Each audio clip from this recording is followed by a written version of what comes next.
part of the reason why black churches don't teach this is because they don't want to get in the struggle either. They don't want to make it, quote unquote, racially motivated. People, this has nothing to do with racially oriented. I'm going to say that again. This has nothing to do with being racially oriented. This is biblical. Amen. I'm going to repeat that. This is biblical. Amen. These are biblical people. If they weren't, why are they in the Bible? If God didn't want you to see this, then why did he write it? He did it because it has to do with his story. I'm saying your forefathers, now walk with me, don't miss this. Because 98% of everybody out there believes that their roots starts in Africa. So they call themselves black African Americans. And really what they should be talking to themselves is they are what? The Hebrews and the Jews of the original temple of the city of David. Amen.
Who are you? You don't know. Don't tell me Negro, that's nothing. What were you before the white man named you a Negro? And where were you? And what did you have? What was yours? What language did you speak then? What was your name? It couldn't have been Smith or Jones or Bunch or Powell. That wasn't your name. They don't have those kind of names where you and I came from. No, what was your name? And why don't you now know what your name was then? Where did it go? Where did you lose it? Who took it?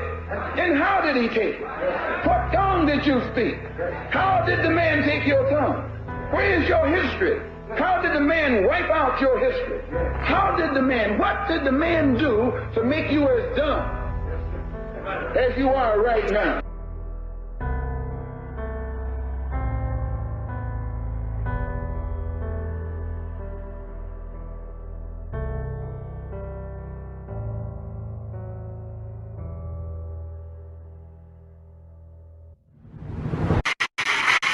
Our culture with the with the darker Jews. First of all, because you got It just happens when anybody starts talking deep. Okay. Yeah, with the darker Jews, the 12 lost tribes of Israel, who we are, because we Jewish also. We from Africa also. We're the blood of Christ. So we're not just black. We are Jews. And welcome back to The Factor Uncensored. Dave Chappelle is now the latest comedian to be condemned for anti-Semitic comments. He poked fun at Kanye West during Saturday Night Live's monologue. Kanye recently lost $2 billion in one day for his own anti-Jewish commentary. Here's the moment that's getting Chappelle in trouble. I denounce anti-Semitism in all its forms. And I stand with my friends in the Jewish community. And that, Kanye, is how you buy yourself some time. Now, the audience may have laughed, but a lot of people watching were not. The CEO of the Anti-Defamation League called Chappelle's monologue disturbing. Who is an anti-Semitic? And how do you know if you're being anti-Semitic? When you discover if you're being anti-Semitic, then who deserves the apology for being an anti-Semite? What is an anti-Semite? What about people like Kanye West or Kyrie Irving? Are they anti-Semitic? What about the Jewish rabbi who's known as Harry Rosenberg? What about him? Is he an anti-Semite? What is an anti-Semite? What does it truly mean to be anti-Semitic? Often you hear people say, that's anti-Semitic. Well, what does it really mean? Are you familiar with terms such as anti-Semite or anti-Shemite? Anti-Semitism. Where's all this come from? Webster's Dictionary. Is that an anti-Semitic book? If so, should we cancel this book? What about the Merriam-Webster's Dictionary? Should we cancel this? Was Noah Webster, who created the Webster's Dictionary, an anti-Semite based upon the information that he has in his dictionary, which we will see in a second? Now, what about after his death, when the two brothers known as George Merriam and Charles Merriam, were they anti-Semitic? Now, these were good, fine Christian men, might I add, who are responsible for the dictionary that many of you read today. So, were they anti-Semitic? Let's get to the bottom of this, and let's start with some information that is shocking that I have discovered right in their dictionary some years ago. Now, we're going to go and turn to Webster's or Merriam-Webster's dictionary, and let's see if this is an anti-Semitic book. And if so, the question is, should it be canceled? All right, so we had Merriam-Webster's website here, ladies and gentlemen. And as you see right here, it was established in none other but 1828, ladies and gentlemen.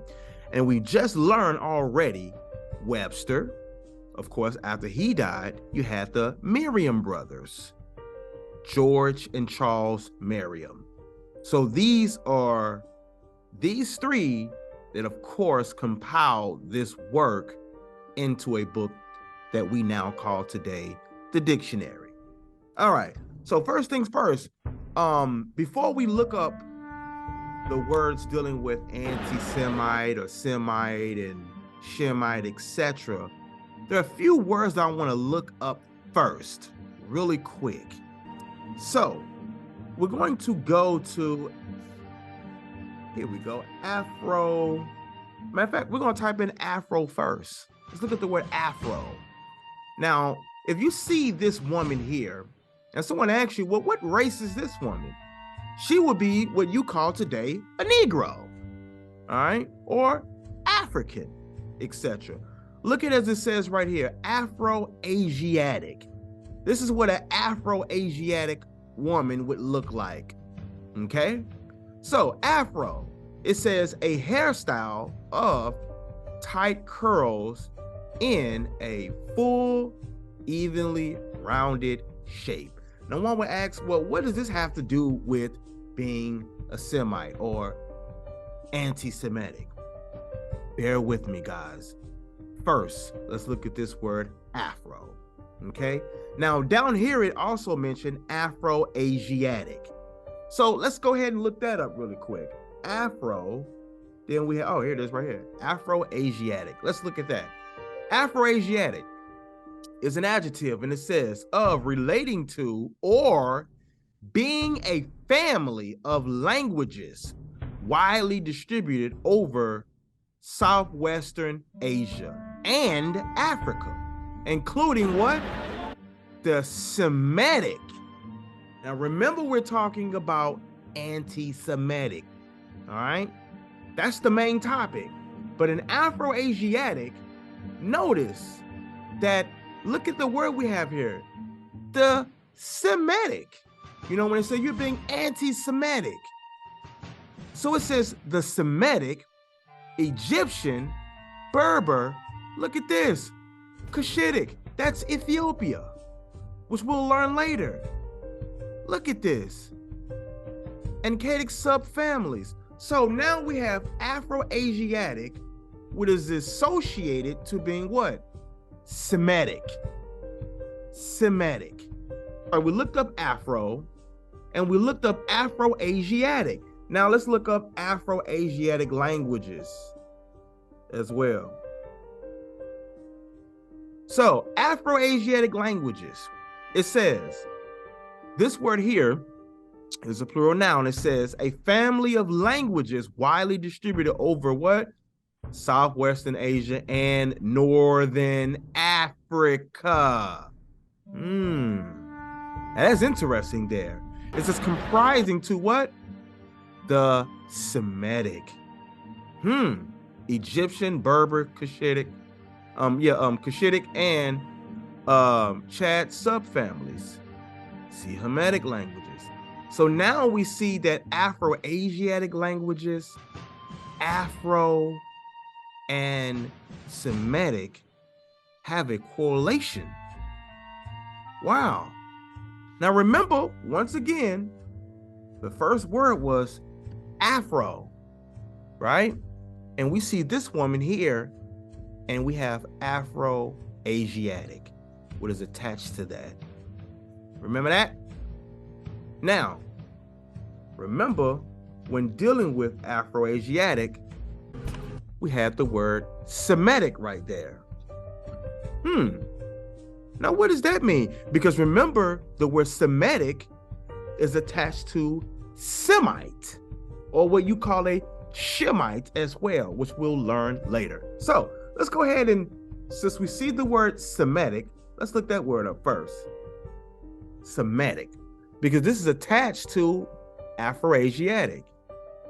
All right, so let's look up the word Semitic, because remember, we see the word Semitic and it is attached or associated with Afro, which is people of color, Asiatic, Afro-Asiatics. So let's go ahead and look up the word Semitic. And let's see what we have here. Semitic. Look at this, of relating to or constituting a subfamily of who? Of the Afro-Asiatic language family that includes Hebrew, Shalom, Mashalamcha, or to the sisters, Shalom, Mashalamech. Then we have Arabic. Aramaic and Arabic, and look at this, Amharic. So then it says of relating to of what? Character or characteristic of the Semites. Then we have Jewish. Going somewhere with this, because remember, if the so-called blacks start saying anything about them being the Jews or children of Israel, they're accused of being anti-Semitic. However, Afro-Asiatic language, Afro, these people are Semitic too, people of color. I'm going somewhere with this. Then it says Semitic uses a noun, any or all of the Semitic languages. Wow. So we have Semitic, right? Now let's look at the word Shemitic. Shemitic, right? Then it says Semite. What is a Semite? Let's click on that. A Semite. Semite. It says a member of any of a number of peoples, plural, of ancient Southwestern Asia, including, look at this, Akkadians, Phoenicians, Hebrews, and Arabs, a descendant of these people. So anybody who's a Semite or a Shemite is a descendant of these people. You have people today saying, hey, we're Hebrews, and they're classified as anti-Semites, but it doesn't make any sense if they're saying that they're Hebrews, and that would make them a Semite or a Shemite, not anti-Semite. And if I'm wrong, then this book is anti-Semitic, according to their logic. So then it says a member of a modern people speaking what? A Semitic language. Well, okay. If I said things like, Bereshit bara Elohim et hashemayim ve'et haaretz, v'haaretz hayta tohu v'vahu v'hoshech al pinei tehuim bara. Look at that. That is speaking a Semitic language. What language is that? Hebrew. Interesting here. So we have Shemite, Semite, Shemitic, Semitic. Now let's look at the name of Shem really quick. It says the oldest son of Noah, held to be the progenitor of who? The Semitic peoples. So when people say that they're Semitic or Shemitic, they're saying that they are a direct descendant of Noah's eldest son. Okay? Understand that. When they're saying that they're from Shem, or when they're Semitic or Shemitic or Semite, they're saying that they're a direct descendant of Noah's son, whose name was Shem. Please understand this. Now remember, dealing with the Semitic peoples, who is a descendant of Noah's son, Shem. Remember, we looked up Afro, and we've seen that these people are associated with Afro-Asiatic. Let's go back. Afro-Asiatic, of relating to or being a family of languages widely distributed over Southwestern Asia, and including who? Africa, including the Semitic. Look at that. So when people who are Afro-Asiatic, which look like that, as you see, these people are Semitic as well. People from Africa. Look at this, Semitic. Remember, Semitic. I'm sorry.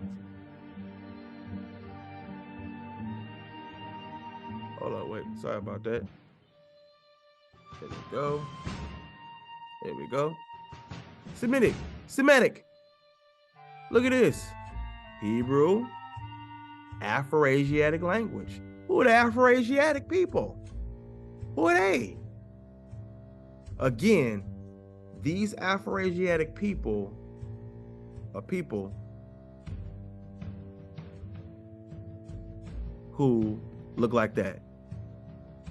People who look like that. These people are from Shem, which is Noah's oldest son. Okay? Now, Noah had 3 sons. Shem. He also had a son named Ham. Let's see. Here we go. Ham, a son of Noah, held to be the progenitor of the Egyptians, Nubians, and Canaanites. So he had Shem, Ham, and Japheth. Oh, sorry about that. And Japheth, a son of Noah, held to be the progenitor of the Medes and Greeks, etc. So, dealing with this, we have these people who look like this, who is associated with this. The Afro-Asiatics are Semitic. So, according to their logic, those that will cancel you, if you say that you are a Jew or you are a direct descendant of the Jews of the Bible, the Shemitic people or the Semitic people, they will say that, oh, well, if you look like this, they will say that you are anti-Semitic. Well, how can you be anti-Semitic if you're Semitic? That makes no sense. That makes no sense. Now, for my youngsters, this will be equivalent to you singing a rap song that has the N-word in it, and then people say, oh, brother, you're racist against your own kind. You hate your people. They will be like, what? How can I be against my people when I'm so-called black? That makes no sense. So that would be like this woman right here saying the N-word, and our people say, oh, she don't like her people. She hate her people. She would be looking like, what? I'm one of y'all. That makes no sense. So what is an anti-Semite? Or being, look, anti-Semitism. It says hostility toward or discrimination against who? Jews as a religious, ethnic, or racial group. Jews. We're gonna look that up later too. So dealing with this, by definition, those who look like this, well, they can't be anti-Semitic because they will be anti themselves, which of course we're going to learn later. So,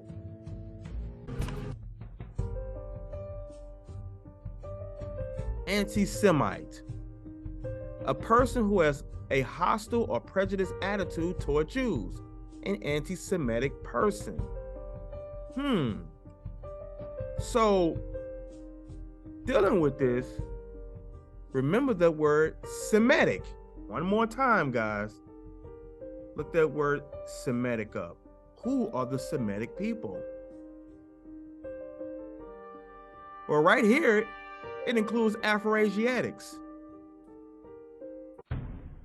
And Afro-Asiatics are from Africa too. And they're Semitic. And guess what? They also have afros and they also look like this. So, we're moving forward. Let's look up Israeli. It says, of or relating to the people of the Republic of Israel, i.e. those who live, or right here, a native or inhabitant of the Republic of Israel, those who live in the land. But what about an Israelite? It said a descendant of the Hebrew patriarch or forefather, Jacob, and which we'll learn more about that later. So when people say that they're Israelite, they're not confessing to be a part of a group. or organization or religion. They're saying that they are a descendant of the Hebrew patriarch by the name of Jacob in the Bible.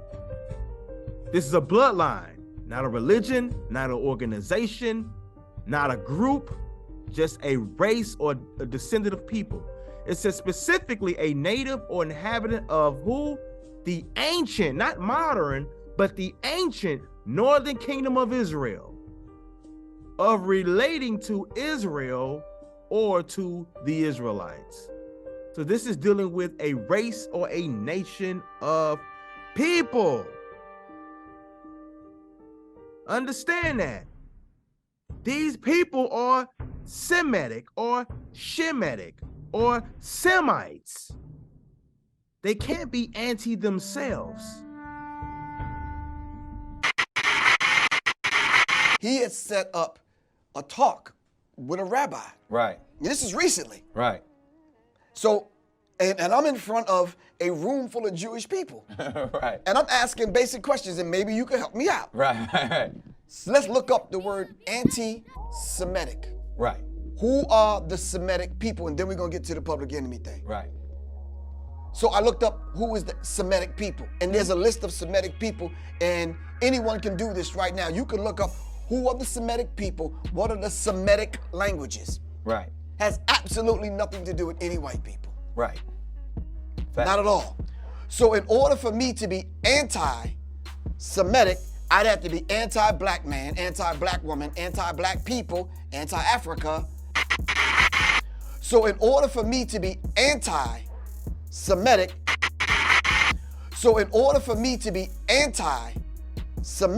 I'd have to be anti-black man, anti-black woman, anti-black people, anti-Africa, anti-all of the people. Because the Semitic people are black people.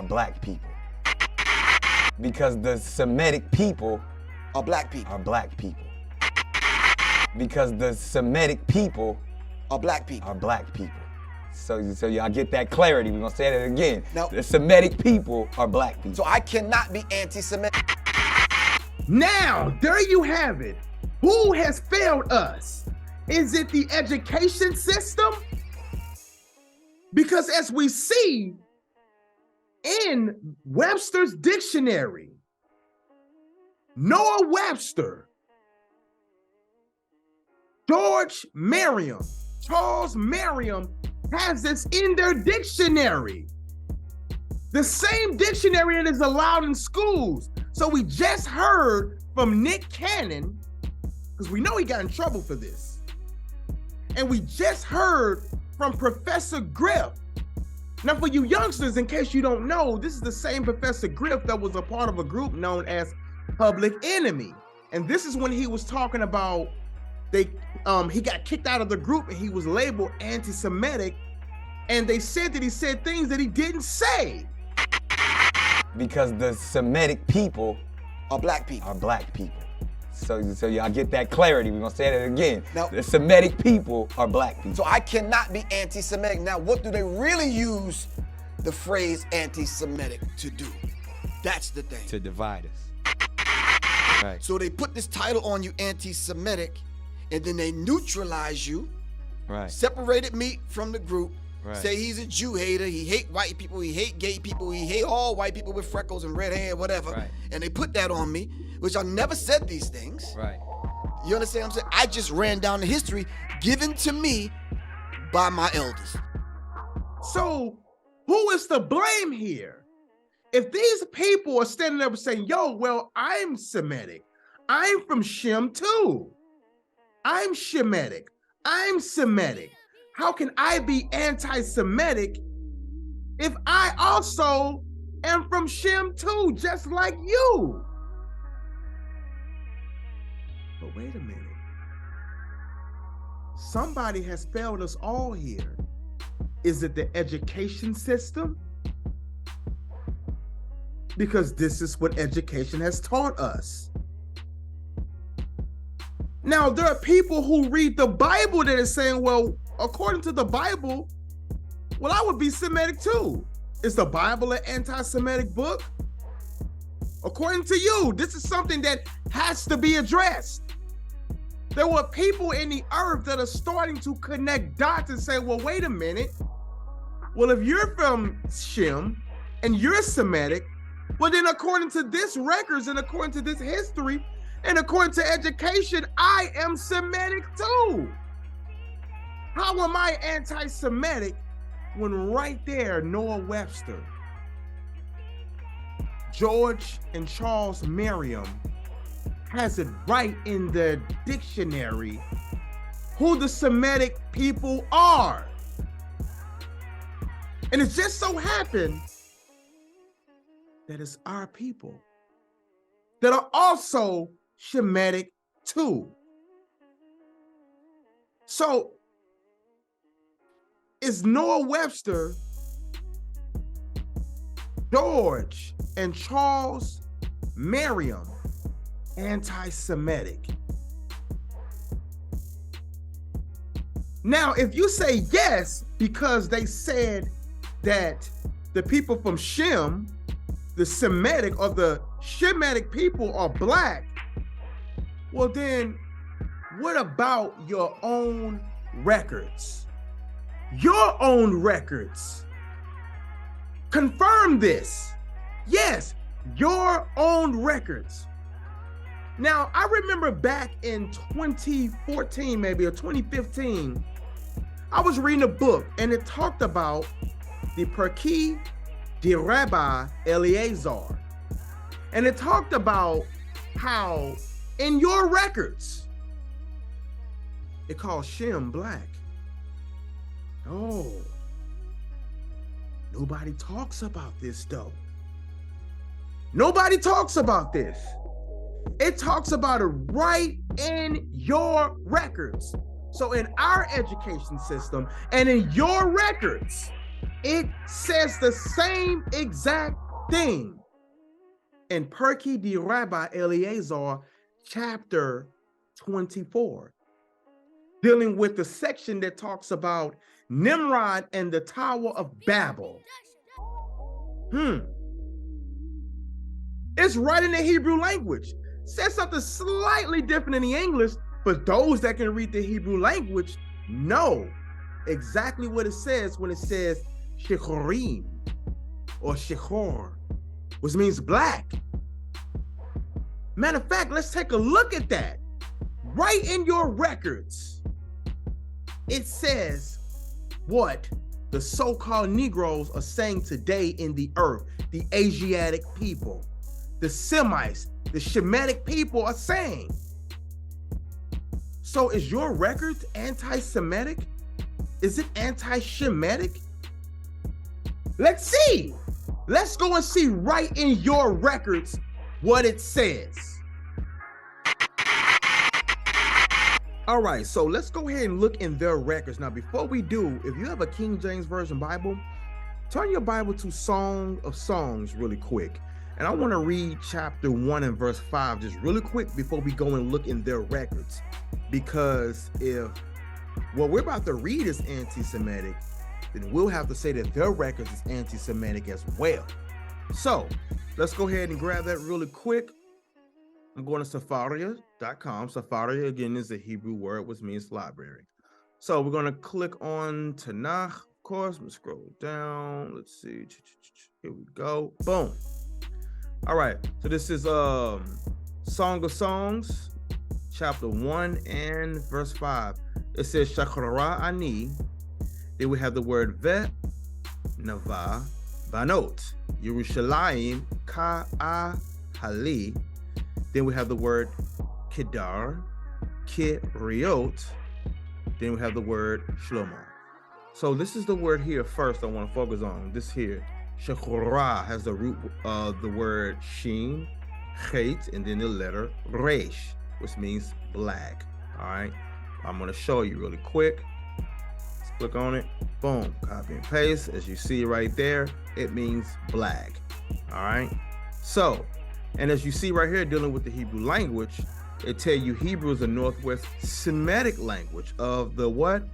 Afro-Asiatic language family. Keyword Afro-Asiatic family. So going back here, it says Shekra Ani ve nava. So in other words, ani, I am, then it says shikra, black. All right, there it is right there too. I am black.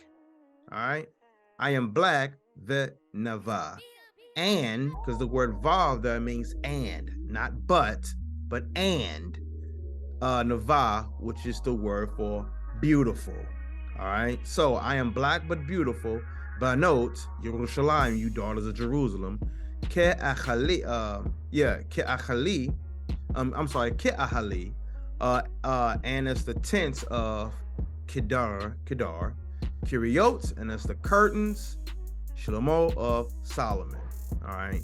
That's what that actually says in Song of Songs, chapter 1 and verse 5. So that is letting us know right there. I am black. Then it goes and give a comparison. It says, you daughters of Jerusalem, Israel. Giving a comparison. I'm black. Isn't that something? Is that anti-Semitic? Huh? Would that be? If someone said, well, right here, well, this right here is an Israelite right here who is black. Now, let's go and look in their records really quick. So we're going to go to, here we go, boom. I can switch to my Hebrew keyboard really quick, ladies and gentlemen. Okay, so we have the pay, or the Fey, Kuf, Resh. Let's see. Just scroll down. Do I see it there? Nope. Okay. I'll go back. Hold on. Pay Kuf. No, I'm sorry. Hold on. I'm tripping. Pay Resh Kuf. Then there we go. Boom. Okay. So, ladies and gentlemen, we have here. This is called the Perki Devarai Eleazar. That's what I had on the screen earlier. All right. Now we're going to chapter 24. All right. We're going to go to chapter 24. All righty. And this is dealing with the Tower of Babel. Nimrod and the Tower of Babel. Now I'm going to go ahead and read this really quick because right here in their records, guys, we're going to see this word Shikri. I mean, this is more than one person that is considered to be black, or look at this, or negroid. All right. So when dealing with the word shechor or shechorah, that's the word for black. Shechorim is more than one person described as being black. All right, has the masculine hirik yod mem. All right, so we're gonna go ahead and get us some understanding here. As you know, Hebrews read from right to left. So I'll do the best I can because I don't have the nikud or the nikudot dots to tell me how to sound these words out. But of course, we're looking at root words, and it'll let me know and give the sense of understanding of what is being said.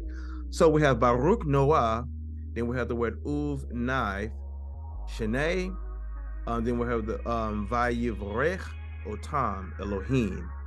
Then we have the word Vim Toteya. So we have here it says, and he blessed Noah and his sons. And then it says right here, all right, it goes to, and his sons, and God blessed them. Right here lets us know that he has the word matan, which is a gift. So he blessed them with gifts. Then we have the word vehin, vahinachilim et kol haaretz. So it lets us know that the God blessed them with the inheritance. Then we have et, which is a direct object, call all haaretz, the earth. So here it is, they got the blessing of the earth, or the inheritance. He blessed them to inherit the earth, and he gave them gifts, of course. Then we have Baruch Lashem, here we go. Then we have the word Ul Venai, Shechorim Venaim. So here it is, right here. So this is the focus here. So let us know, as far as God, it says, and he blessed Shem and his sons to be black. To be black. and beautiful, not but beautiful or but calmly, but it says he blessed them to be black and beautiful.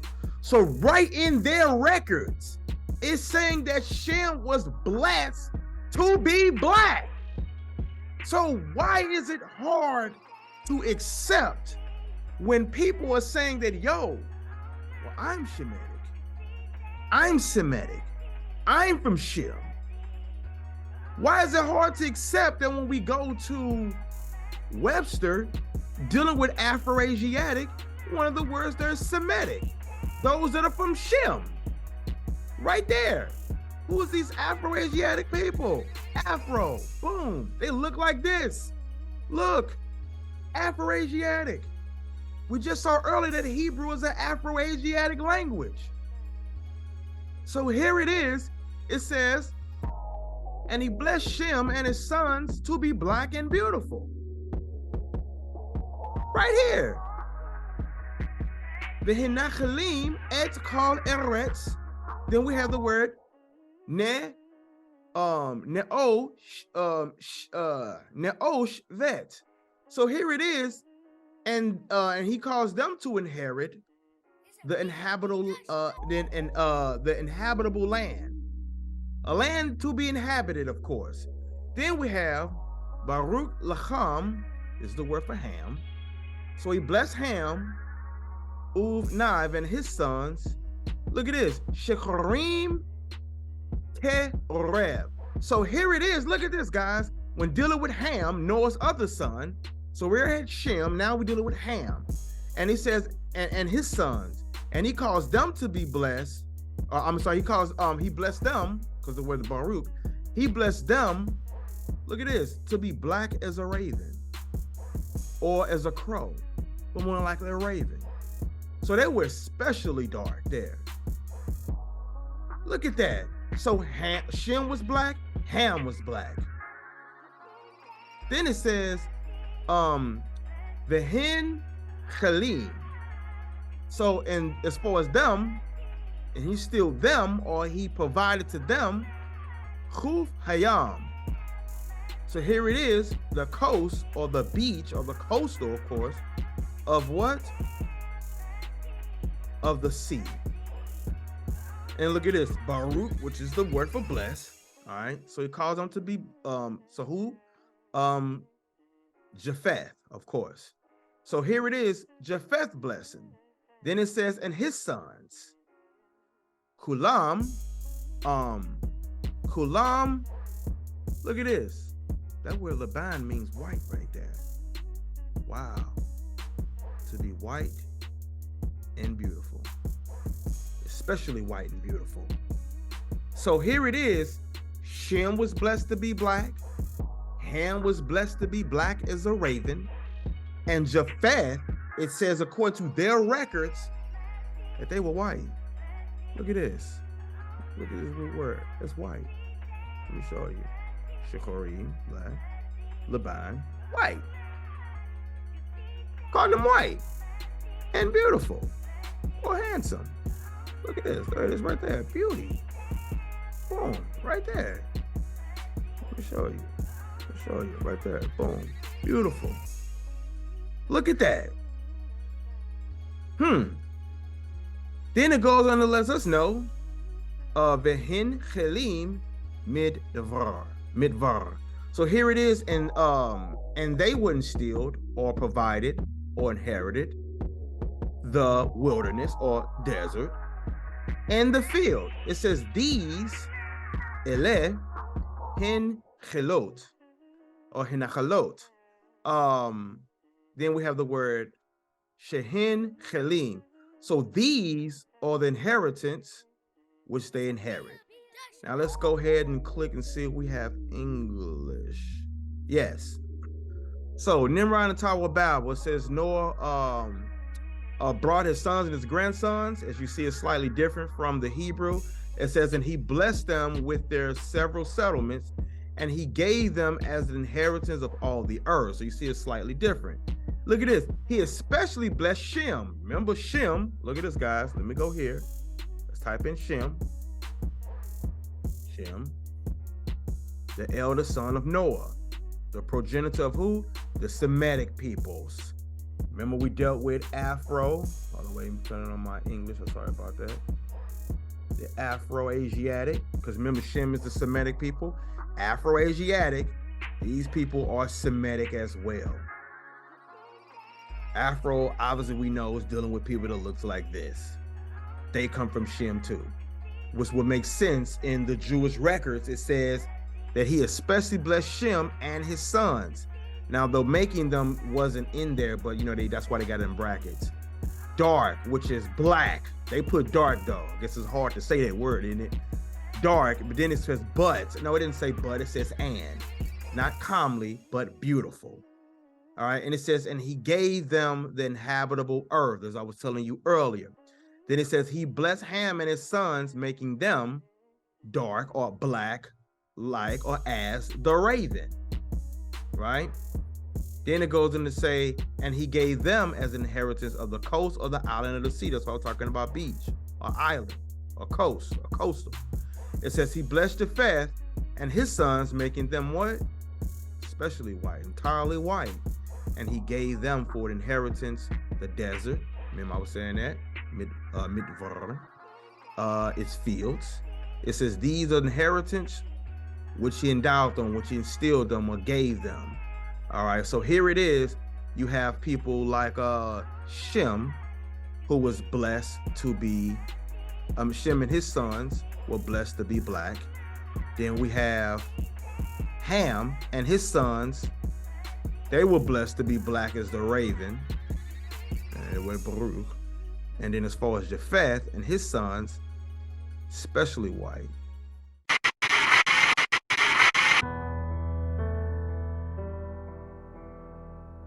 So, according to their records, they say that Shem is black.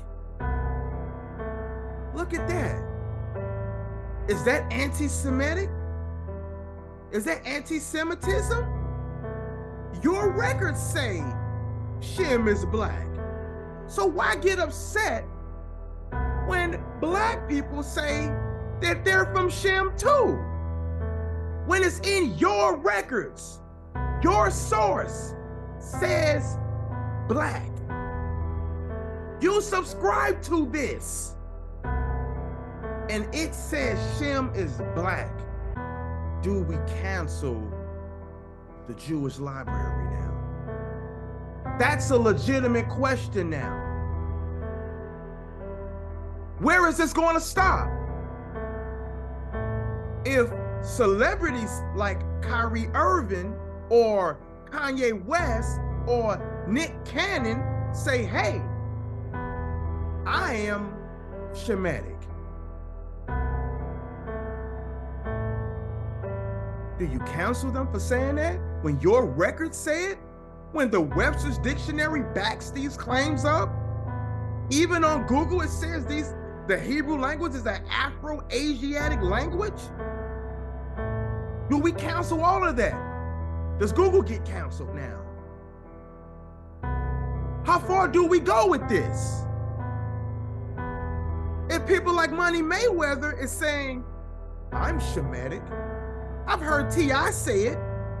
I've heard many of celebrities say these things. Say, hey, I am Shemitic. Do we cancel them then? What about brothers like Keith Wallace, who say he's Shemitic?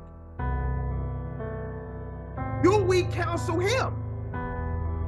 How far do we go to bring cancellation to people who are saying that they are also from Shem, that they're Shemitic, aka Semitic? How far do we go?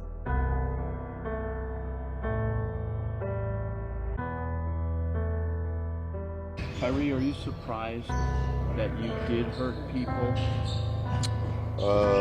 Surprised that I did hurt people? Are you surprised that reaction and some of the things that you did hurt people? Yeah, I think I can ask a better question. It's just, where were you when I was a kid, figuring out that 300 million of my ancestors are buried in America.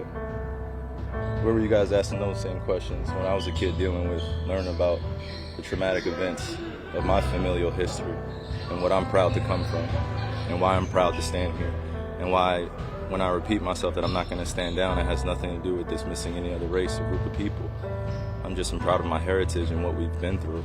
But I also am a human being that's 30 years old, and I've been growing up in a country that's told me that I wasn't worth anything, and I came from a slave class, and I come from a people that are meant to be treated the way we get treated every day.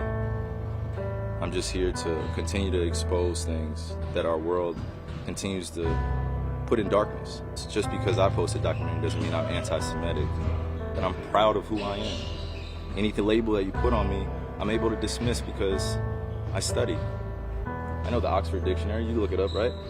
It's one of the biggest mistakes I had in being a kid was not knowing European or Western language until I started looking it up and understanding the definitions and why they say, if you want to trick a black person, put it in a book.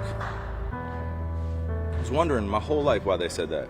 Now I'm 30 years old and I know reading is a superpower because it helps me understand where I'm going and where I come from. Like a tree with roots. I cannot be anti-Semitic if I know where I come from. I cannot be anti-Semitic if I know where I come from.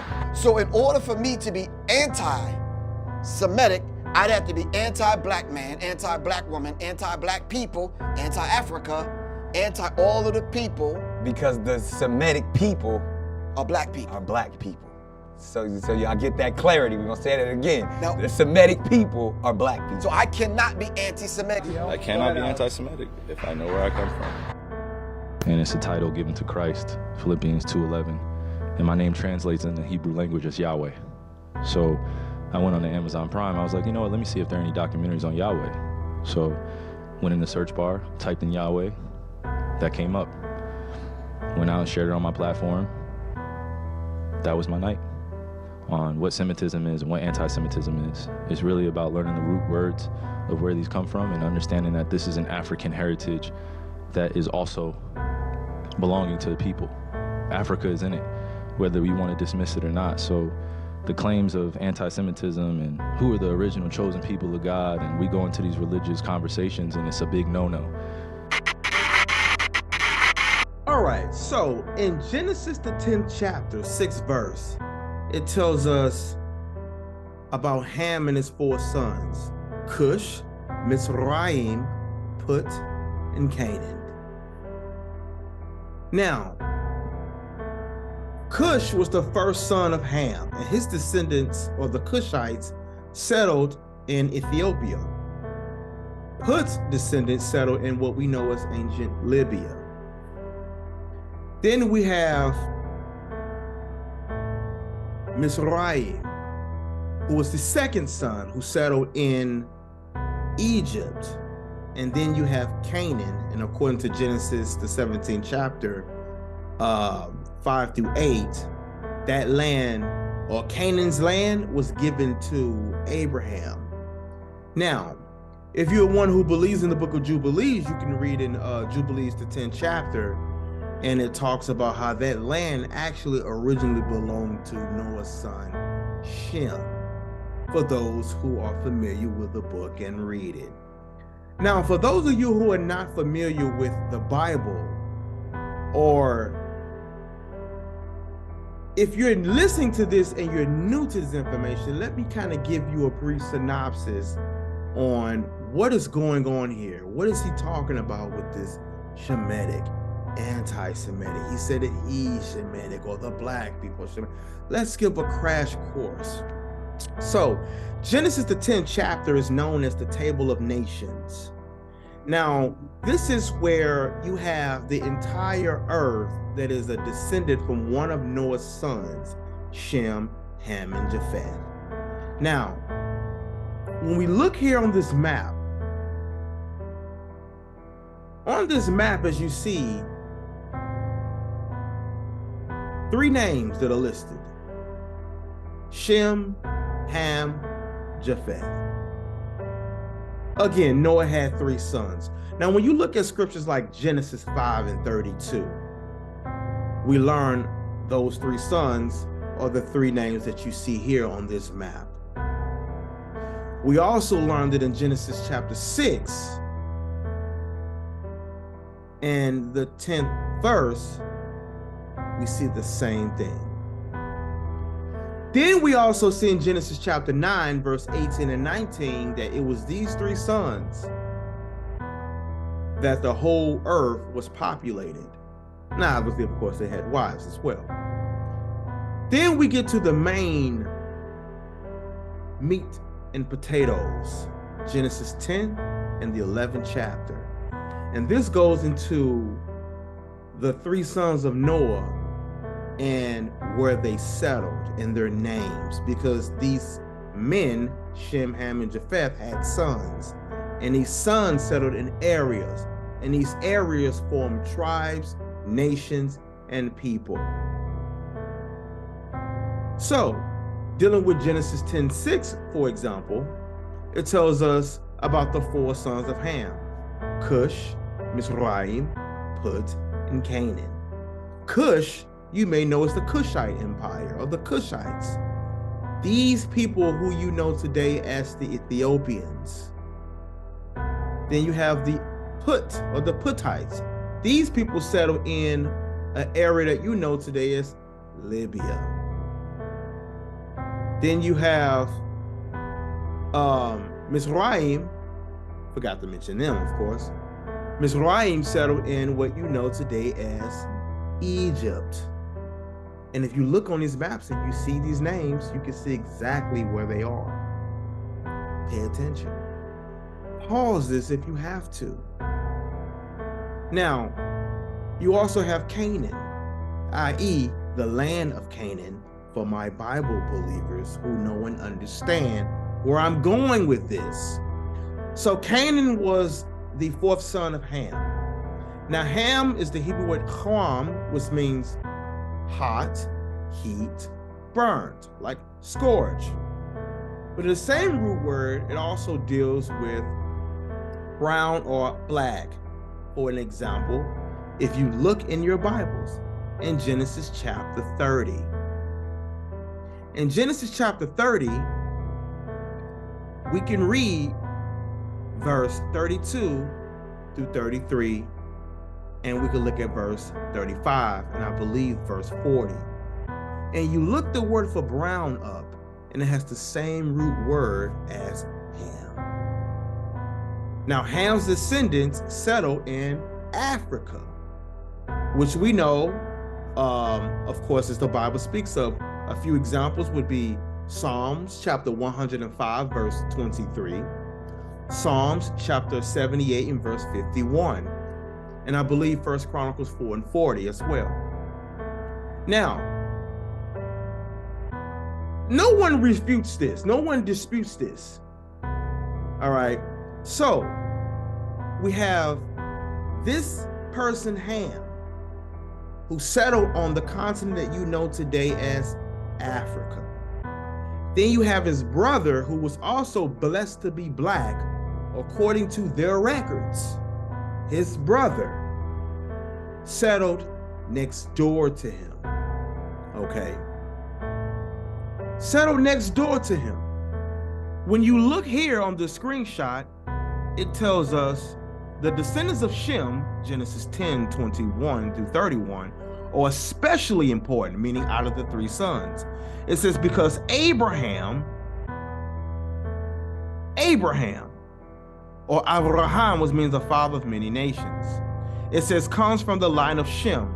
Thus, Abraham is a Shemite or Semite, because he is also a descendant of Eber. Now, for those who know Hebrew, Eber is the Hebrew word which means to cross over. All right. Now, Abraham was the first person in the Bible that was called Hebrew in Genesis 14, verse 13. So here it is, you have Abraham, who's a descendant of Shem. That would make him what? A Shemite or a Semite.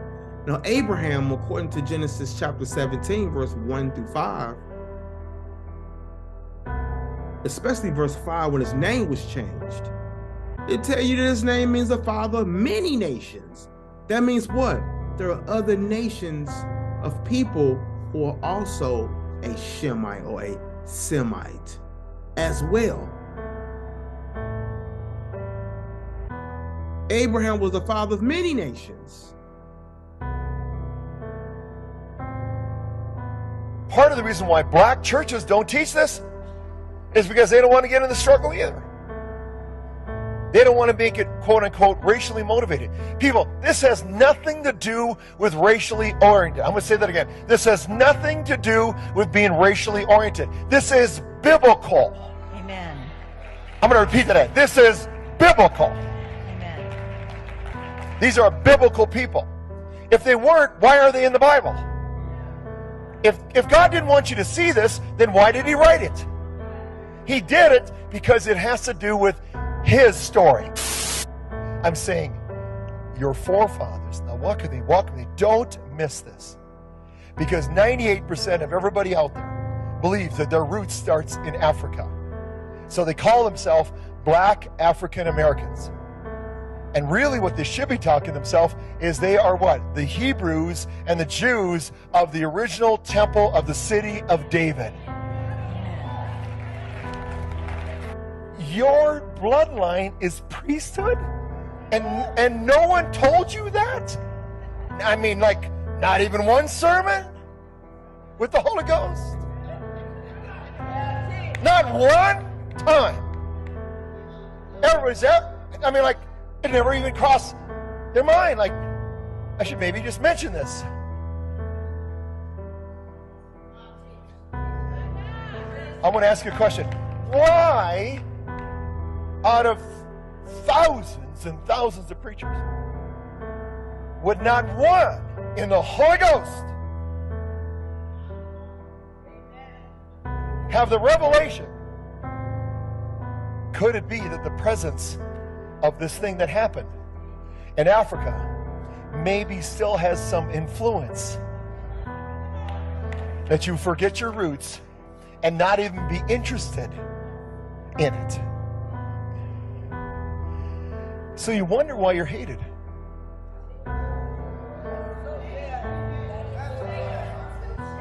Because it's what's in your blood. See, you don't know who you are. And God wants to reveal it to you.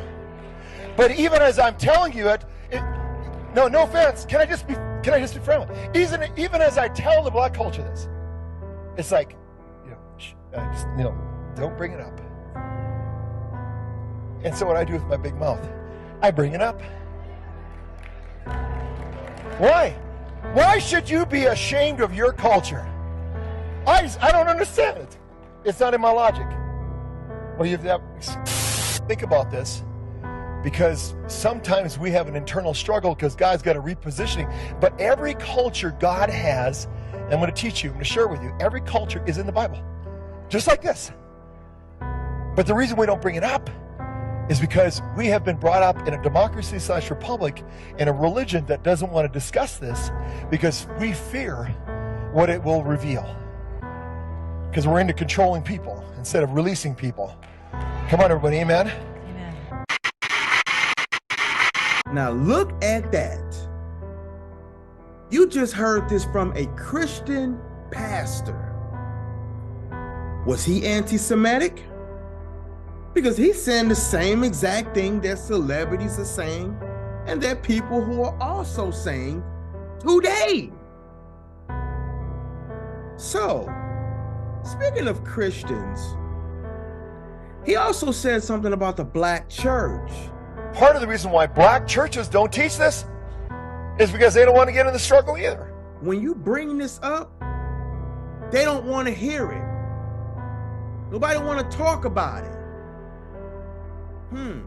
Now there are some that do, but when you want to go in depth into this conversation, they don't really want to go in depth into that. These preachers are not giving you a full breakdown on why they believe that they are the children of Israel. For the most part, they're not doing that. Oh. You hear some things like, Yeah, okay, yeah, I know we are. Okay, well, go into the Bible and show me that then. How can you show it and how can you trace the bloodline back so that I can see?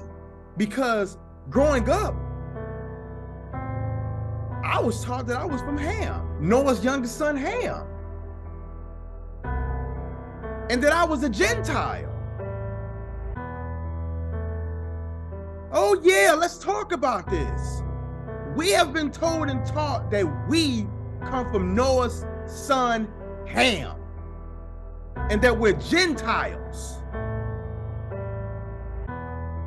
Gentile comes from the Hebrew word goy, and the plural form is goyim.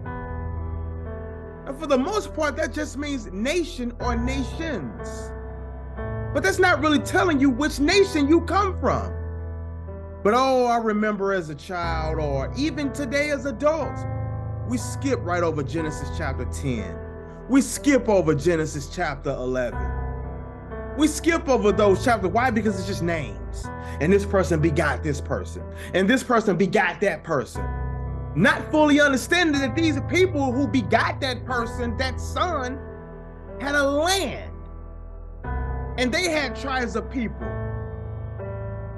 who became nations of people. So if we come from Ham, then okay, well, which son do we come from then? If you say Canaan, well, then show it. Prove to us that we come from Canaan. Prove to us that we come from Ham.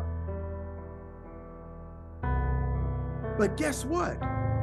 If you've been paying attention to your Bible, like you should have been doing, then you'd see that Noah's son Ham and Noah's son Shem, oh, those descendants, the people that descend from both of those sons, they looked alike. Now, according to your records, Jewish people, your records agree. We seen earlier that Shem was blessed. Shem and his sons was blessed to be black.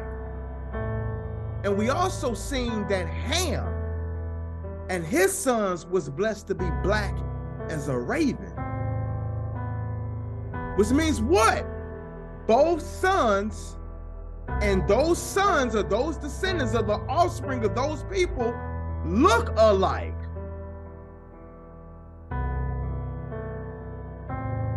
That Christian pastor was right when he was saying, in other words, why are you so ashamed of who you are and where you come from?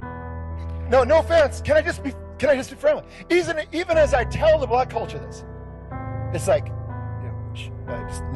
don't bring it up. And so what I do with my big mouth, I bring it up. Why? Why should you be ashamed of your culture? I don't understand it. It's not in my logic. Well, now, you can go to christianbook.com, and on this Christian site, they have a Bible dictionary, and it's called Zondervan's Compact Bible Dictionary.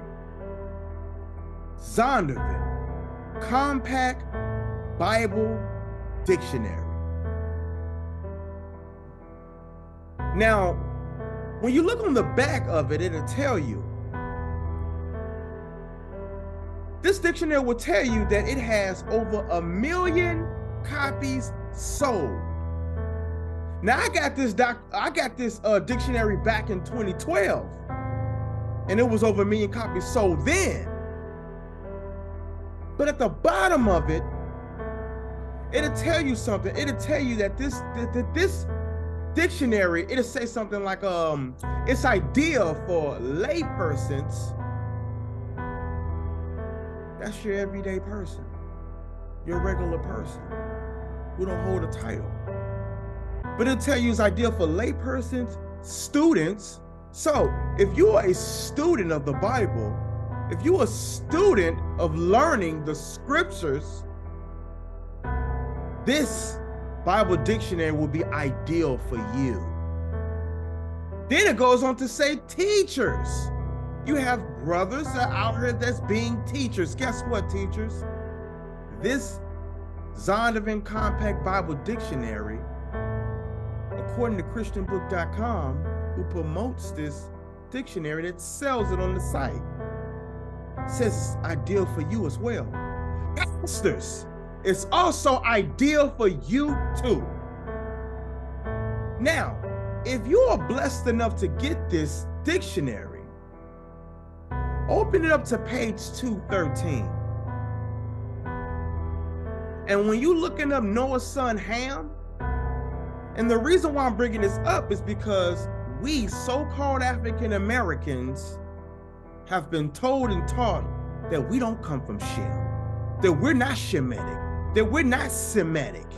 Oh no, even though we just seen Webster's dictionary was smart enough to know that that's not true. No, we come from Ham, and that we're Hamitic. We're the Hamites. It's what we've been told and taught. We're the Gentiles. But if you go and open this dictionary up and turn to page 213, and it'll tell you about Ham. It'll say the youngest son of Noah, born probably about 96 years before the flood. But then it goes on to say about Ham, it says Ham, it said he was one of the 8 persons to live through the flood. Then it'll go on to tell you that Ham, now the reason why it says this is because when dealing with this, you had Noah and his wife, Shem, Ham, and Japheth, and their wives. That's 8 people total. So to say, Ham, the youngest son of Noah, born probably about 96 years before the flood, and one of the 8 persons to live through the flood. And it said he became the progenitor of the dark races. The progenitor of the dark races, is according to their view.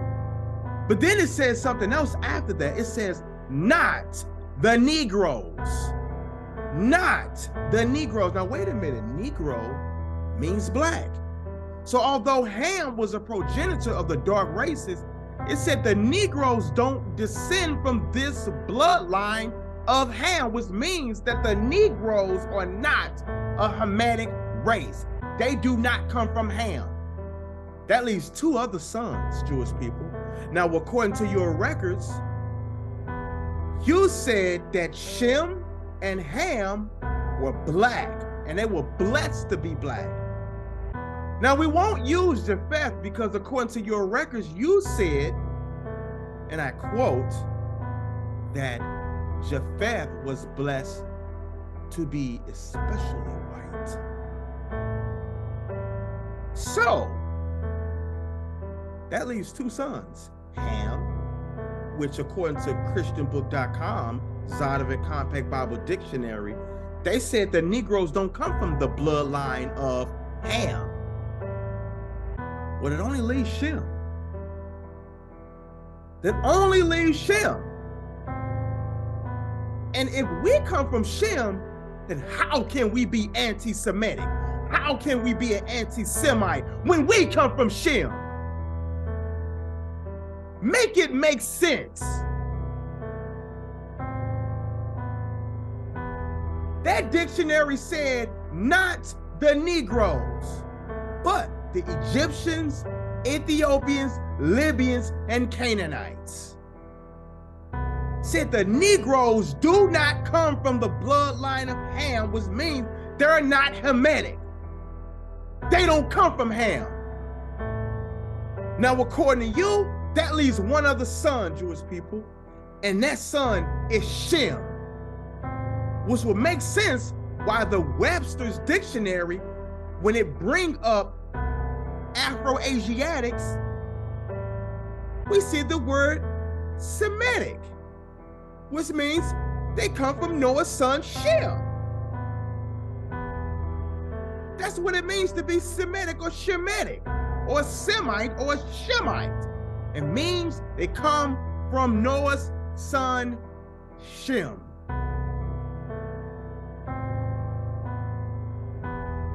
So in the Bible, we can clearly see where the descendants of Ham and the descendants of Shem were both dark people, and they looked alike. Oh, they looked alike. And that's something we're going to go over in this documentary.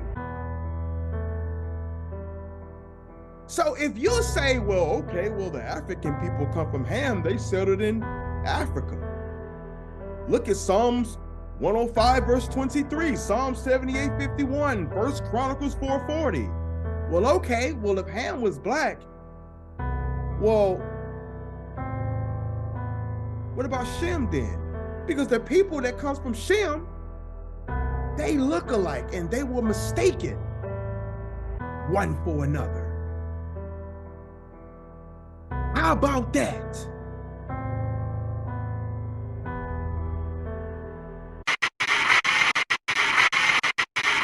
Because the Semitic people are black people. So y'all get that clarity. We're gonna say that again. Now, the Semitic people are black people. So I cannot be anti-Semitic. Now, what do they really use the phrase anti-Semitic to do? That's the thing. To divide us.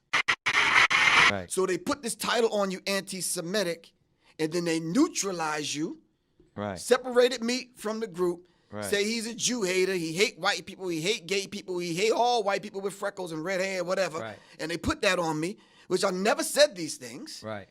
You understand what I'm saying? I just ran down the history given to me by my elders.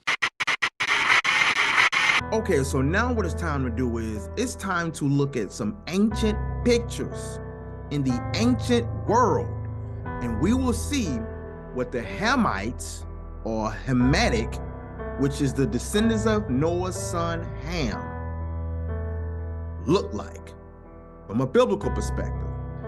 Then on the other side, we're going to see what Noah's son Shem's descendants look like. And the people who descend from Shem are called Shemitic, or today Semitic, or Shemites. This is the line where Abraham, who of course had a son named Isaac, who had a son named Jacob, whose name was changed to Israel. They come from that bloodline. All right, I'm just making the long story short. You saw when I said that Ham's descendants and Shem's descendants both look alike. You saw when we were reading earlier in the Jewish people's records that these people looked alike. And we saw that Shem was blessed and his sons was blessed to be black. We also saw where Ham and his sons was blessed to be black as a raven. So let's go ahead and get some pictures really quick, and let's get some understanding, ladies and gents. All right, so here we have Akhenaten. Look at his full lips and look at his nose. We can definitely see that this Hamite or Hamitic brother here is black. Here's another picture of him as well. You can definitely see that he looks like Scottie Pippen if you ask me.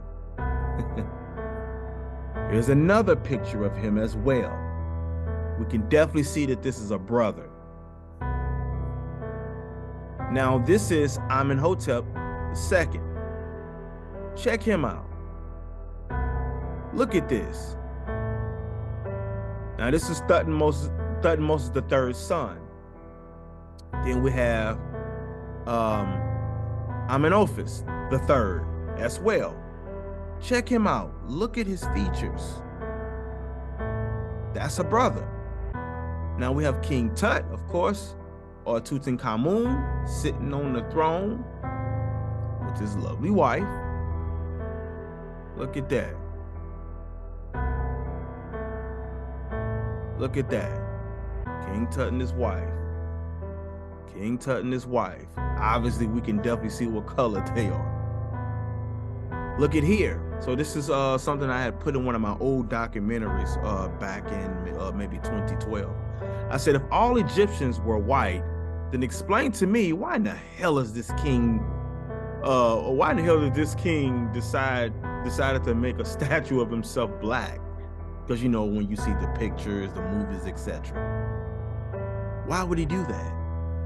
And I said, keep in mind that Moses, Joseph, and Paul, who were Hebrew Israelites, meaning or Shemites or Semites, in other words, were all mistaken as being Egyptians. And that's what we're going to talk about. We're going to talk about this because they were all the same color. Remember, people couldn't tell couldn't tell from the Hebrews and the Egyptians. Here's a few scriptures for non-believers and scoffers, and we're going to be going over this.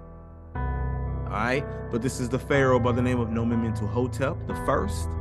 All right, and as you see here, I put he's a descendant of Noah's youngest son Ham, not Shem, but Ham. So he wasn't a Semite or a Semitic or Shemitic. He was Hamitic. Why? Because he's a descendant of Ham. He's a Hamite. All right. Then that says here, it means quam, which means hot, heat, burnt, black, of course. Here he is again. It's definitely a brother. This is Nefertiti. That's definitely a sister, of course, as you see there. And I like how they did the comparison there. Look at this, Queen Ta'i. Look at that. We know that's a sister. All Egyptians. She was an Egyptian queen. Look at this. All right. Look at this. Shebitku. Definitely a brother. Thutmose III. King Tut, the boy King Tut. Look at this. I have this book here, The Ancient World. And I definitely had to share this with you all. And inside the book, I definitely had to share this with you all as well. Throne of Tutankhamun, boy king of ancient Egypt, dating from the 14th century BC. Then it says the back of the throne made of gold, ornament with silver and precious stones, etc. All right. So definitely people of color, black. There's King Tut again. This was actually found in his tomb, November of maybe around November 22nd, maybe ish. It was definitely November of 1922. That I do know. I forgot the actual date. But look at this. This is definitely a brother. If the Egyptians were white or tan, as they put them in movies, then what's this? Look at this brother here. Now, this is a book I have as well. It's called Picture History of Jewish Civilization. So let's look at their records, the Jewish people, and let's look and see what's inside. Check this out. So right here it says thousands of war captives, slaves, says who were transformed into slaves made it possible for the Egyptian kings to implement their feats of engineering. Chained captives or slaves are shown on these painted clay-facing plaques from a building erected by Ramses II in honor of the king's brave warriors from the period of the 19th dynasty. Now, I'm going to show you this in a second what their faces look like, but look down here, guys. Look at the children of Israel right here. Black. These are people of color. Remember earlier I told you that the Egyptians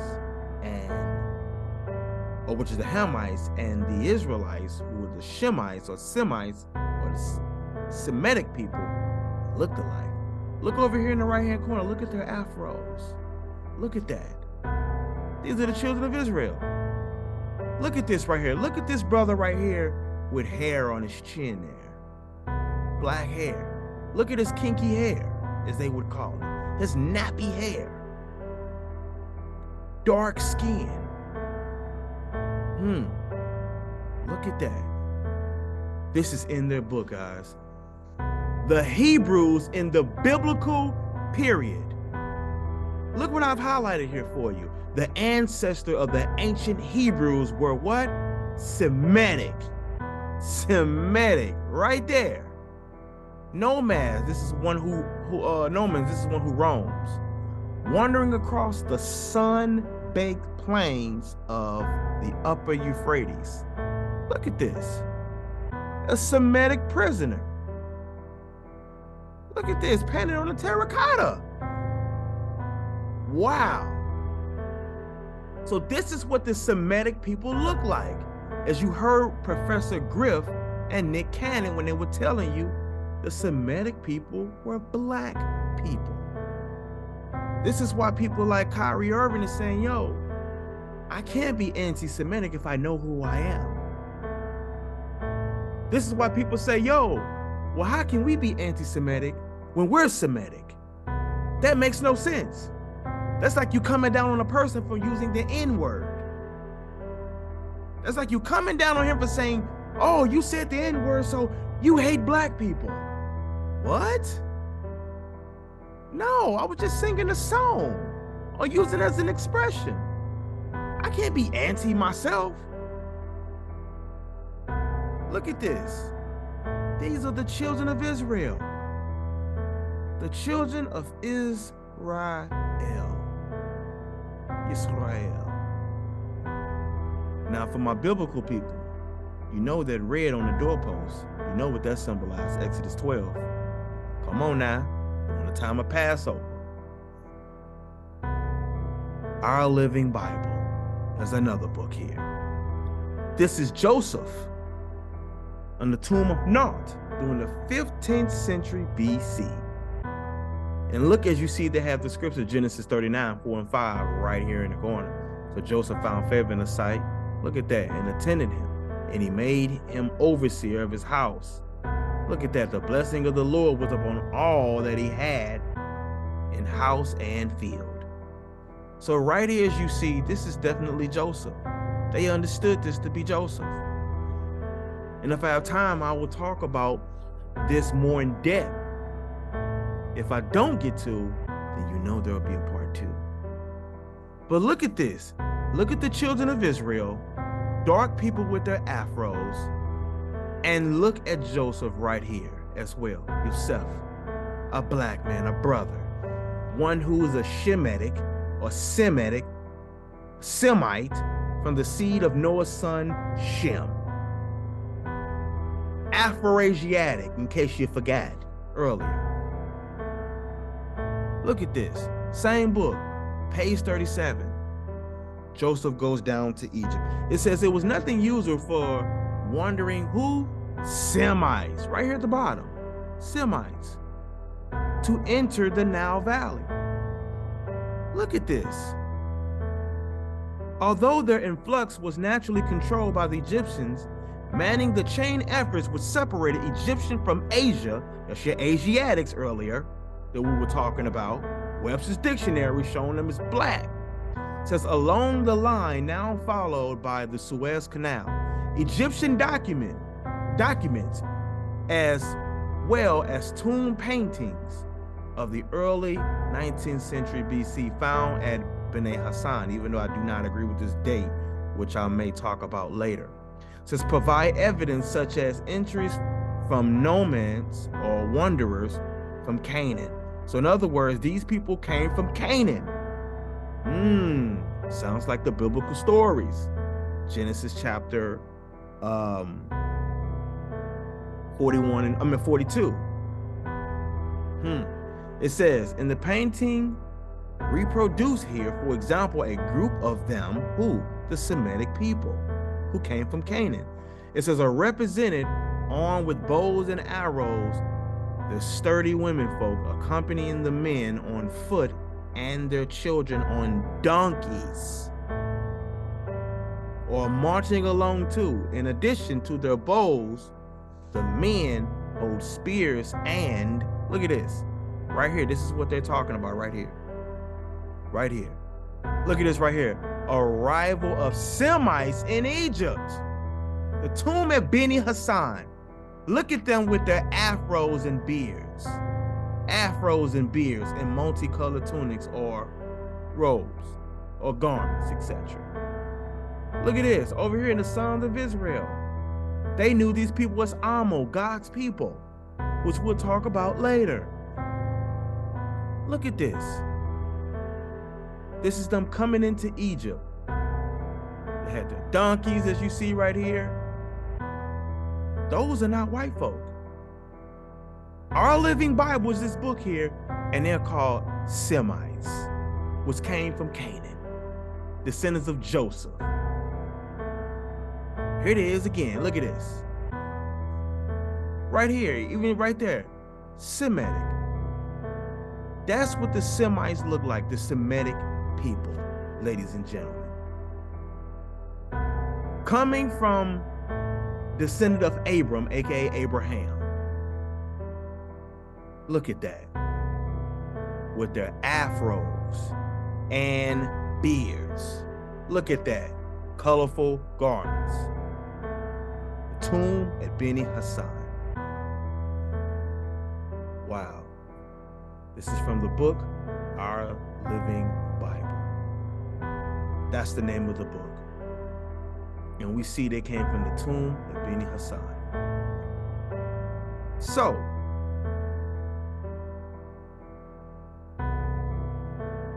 if I seen a brother going down the street, and another brother going down the street, and another brother, and another brother, and another brother, and another brother, and they have on the same thing, nobody said anything, and they are the same complexion, how would you be able to tell which one is a Jamaican, a Haitian, one from Trinidad and Tobago, a brother from the Virgin Islands, a brother from Haiti, or a so-called African American? How would you be able to tell the difference if they all have the same thing on? They were dressed alike.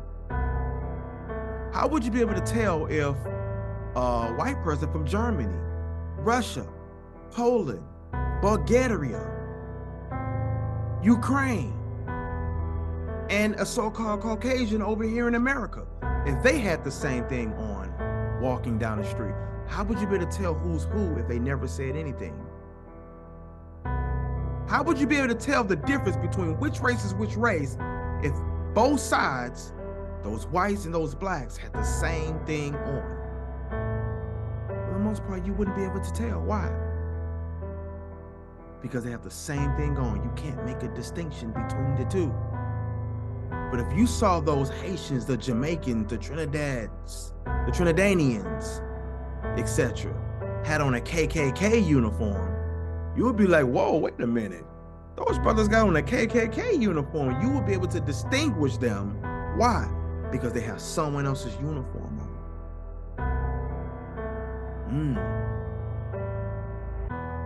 You'd know something is up. Unless everybody in the KKK was the same people as them. You wouldn't be able to make a distinction. How would you be able to tell a Russian from a person from Poland, a person from Ukraine, if they all have a KKK uniform on? You wouldn't be able to tell at all. If you saw a bunch of Japanese and a bunch of Chinese and a bunch of Koreans going down the street and they had the same exact thing on, how would you be able to tell who's who? If they have the same thing on, you wouldn't really be able to tell. Why? Because they all would look alike. Believe it or not, this was a case in the Bible. But before we go over that, remember earlier what we just saw. We saw Semites from the biblical time period, of course, with their beards, This is what we saw. Picture history, Jewish civilization. We saw the ancient Egyptians. That was Tutankhamun, which is King Tut. Our Living Bible shown the arrival of these Semites or Shemitic people, Asiatics, coming into the city. He saw those Asiatics coming into the city, ladies and gentlemen. That's what he saw, coming into the city. We just saw that. Now remember earlier, Webster's dictionary, when we looked the word Afro up, it says Asiatic. Look at her afro. Looks like the people we just saw on the wall. Now let's go to Afro-Asiatic. Remember earlier? We just seen what they look like, but look at what it says about Afro-Asiatics. Of relating to or being a family of languages widely distributed over Southwestern Asia and Africa, including who? The Semitic. So now we see Afro-Asiatics, Semitic as well. Once again, remember we saw the Afro. Boom. Afro-Asiatic. These are Semitic people. Or Semitic. Look up Semitic. Look at this. The Semitic people. Remember they say anti-Semites. Well, right here, look at this. Afro-Asiatic language. Who would speak Afro-Asiatic language? Obviously a person who is of that region. Look at that. So, how is a person an anti-Semite if they're saying, look, well, we come from that region too?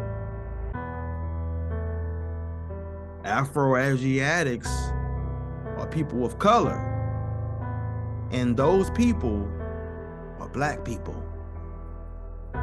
How does that make them Semitic? We just seen right here on the wall, arrival of Semites in Beni Hassan. That's south of the city known as Avaris, which, if I have time, we'll talk about it in this documentary or another documentary. They got this as God's people, the children of Israel. This was also on the History Channel. We know from the Bible that the Israelites arrived in Egypt some 200 years before their exodus. In the original Hebrew, the Bible calls the Israelites God's people, or Amo Israel. If we write about our dates, there should be hard archaeological evidence for the arrival of these Amo around 1700 BCE.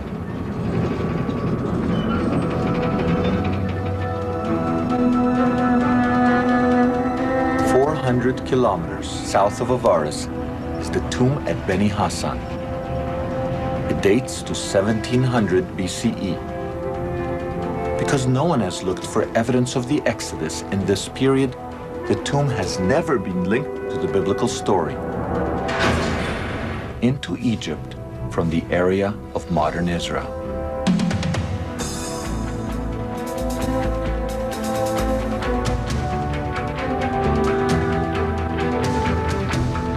As in the Bible, the scene involves bearded Semites. As in the Bible, the scene involves bearded Semites. As in the Bible, the scene involves bearded Semites riding donkeys and bringing their families and flocks into Egypt. Like the biblical Israelites, they are wearing multicolored tunics. The hieroglyphic inscription on this wall calls these people the Amo, God's people.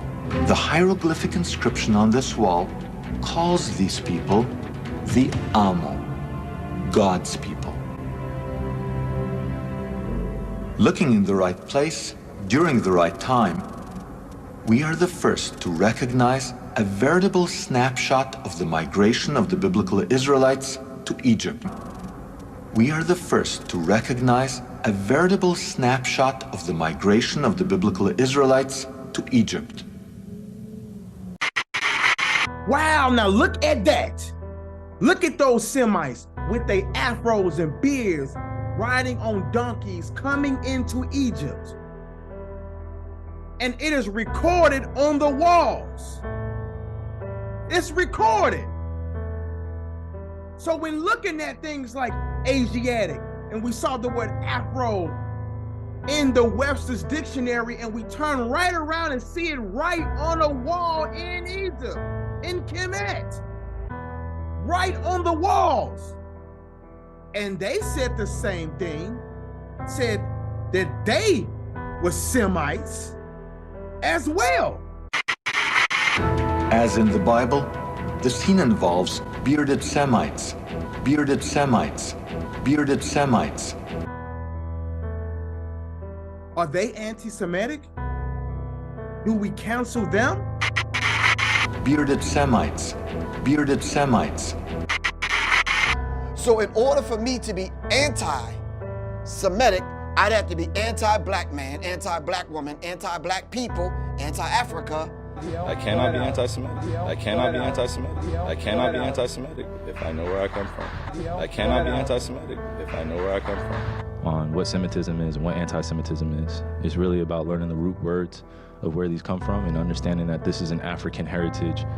So in order for me to be anti-Semitic, I'd have to be anti-black man, anti-black woman, anti-black people, anti-Africa. That is also belonging to the people. Africa is in it, whether we want to dismiss it or not. So the claims of anti-Semitism and who are the original chosen people of God, and we go into these religious conversations and it's a big no-no. They're saying the same thing that we are all saying. Why is this such a bad thing? And if it's false, why get so upset? Why try to hide it and censor it?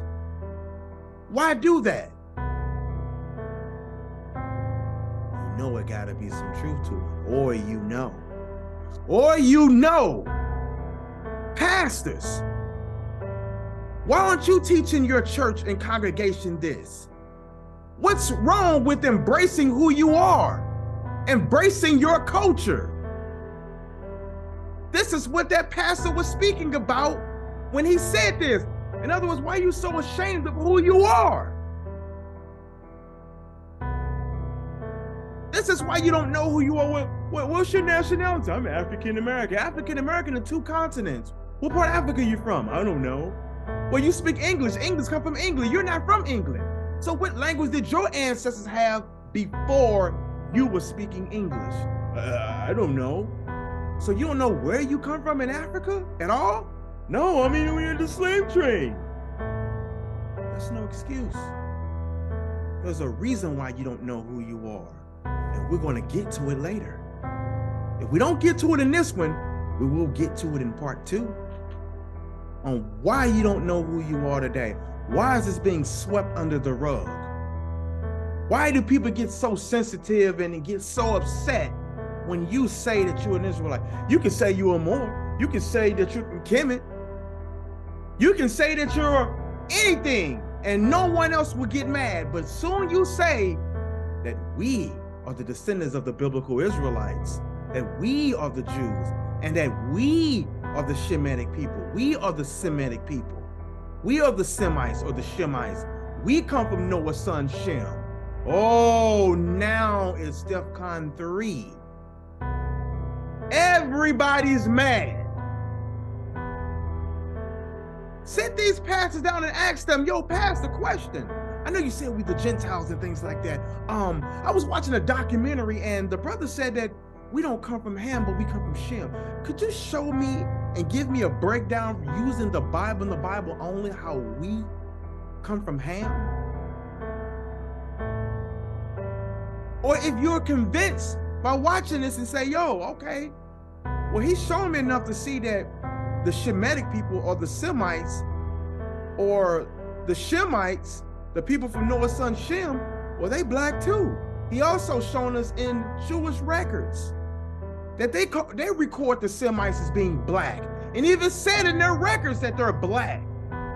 Well, pastor, if Ham was black and Shem was black and his sons and their sons and their sons and their sons and these descendants were black, well, how do we know that we come from Ham and not Shem? Or how do we know that we come from Shem and not Ham? Or how do we know which one that we come from, saying that they're both are all people of color? How do we know who's who? The History Channel was showing it. The Jewish people have shown it. The Zondervan Compact Bible Dictionary showing that we don't come from Ham. It says not the Negroes. The Egyptians, according to their records, knew and understood that those same melanated, dark-skinned people were different. They called them God's people. So, which one of you pastors who are scholars that say, oh, we're not the Jews, we're Gentiles, those people that went into the land May 14, 1948 and declared Israel as a state, those people that converted to Judaism in 740 AD during the Khazarian Empire, which we'll talk about later. Those are the biblical Jews. Well, okay, cool, I'm okay with that. But now you gotta go and show me who I am in the Bible without changing the subject, without getting defensive, without getting mad, and without running and ducking and dodging questions. You need to show us in the Bible who we are then. All these people that stand up today say that they're Israel. You say that all of them are crazy. Okay, well, if we're not, if we're Gentiles, show it, prove it. Don't run from the question. Don't sweep it under the rug as if it don't matter. Because all scripture is given by inspiration of God and is profitable for doctrine, for reproof, for correction, for instruction in righteousness. So show us, prove to us that we're wrong then. And we'll stop making documentaries and videos and things like this. But if we're wrong, show us. Jewish people, if you're watching this, show us that you are the descendants of the ancient biblical Israelites using the Torah and the Tanakh, which you know as today as the Old Testament. Go through the prophecies and show us. Go through the history and show us. Pull us some ancient artifacts that dates back during the time where you were in Egypt and show us what your people look like. Prove to us that we come from Ham, since you say we come from Ham, and then you say that we're Canaanites, prove it. Prove it. But it's gonna be real hard trying to do that because you have Jewish rabbis that are saying, yo, hey, well, wait a minute. Let's not remember, we can trace some of the Israelites right here in Africa too. And those people went into the slave trade like the Igbo people, the Ashanti tribe, the Fulanis. I can go on and on. The Kikuyu tribe in Kenya.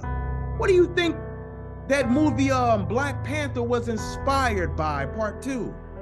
The Kikuyu tribe. And I may talk about it later in the future. There's so much to talk about, so much history. But guess what? The so-called blacks are not the only people that's saying that we're Shemitic, that we're Semites, that we're Semitic. We're not the only people that's saying it. Other races of people are saying it, and other people are acknowledging this fact. We can see right there on the walls in Egypt that you just saw during that last clip. The tomb at Beni Hassan. I just shown you in the book that I have, Our Living Bible, saying the same exact thing that you saw on the History Channel clip. Semites arriving in Egypt like they said. On donkeys like I told you, like they said. With their beards, garments, and afros, like I said, like they said. Coming from Asia.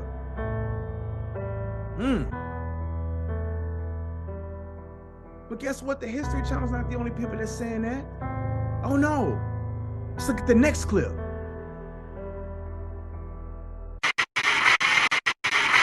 Welcome to another life lesson from the land. We are in the tombs of Beni Hassan, and this is from a particular one from 1863 BC, the 12th dynasty. We have over here Kumenhotep, who is the governor of the nome or district. He's receiving people coming in, presenting their papers. But what's interesting is that all the figures up here at the top, you can see them coming along with their animals, dressed in their striped garments coming along. These are all people from Asia, the land of Canaan. It simply shows that at this time, as in earlier times and later times, you have these people coming in migratory ways to either trade, in this case to get galena, which is the kind of lead they use for to do the eye stuff, protect them, or to settle, in the case of Abraham and Isaac and Jacob, and later Joseph, who came to stay in Egypt. So all of this is evidence from the Egyptian record of these events recorded in the Bible. Not the event itself, but the background to those events to show that it's quite plausible. Because no one has looked for evidence of the Exodus in this period, the tomb has never been linked to the biblical story. And yet, there is a perfectly preserved wall painting here that records an ancient migration into Egypt from the area of modern Israel.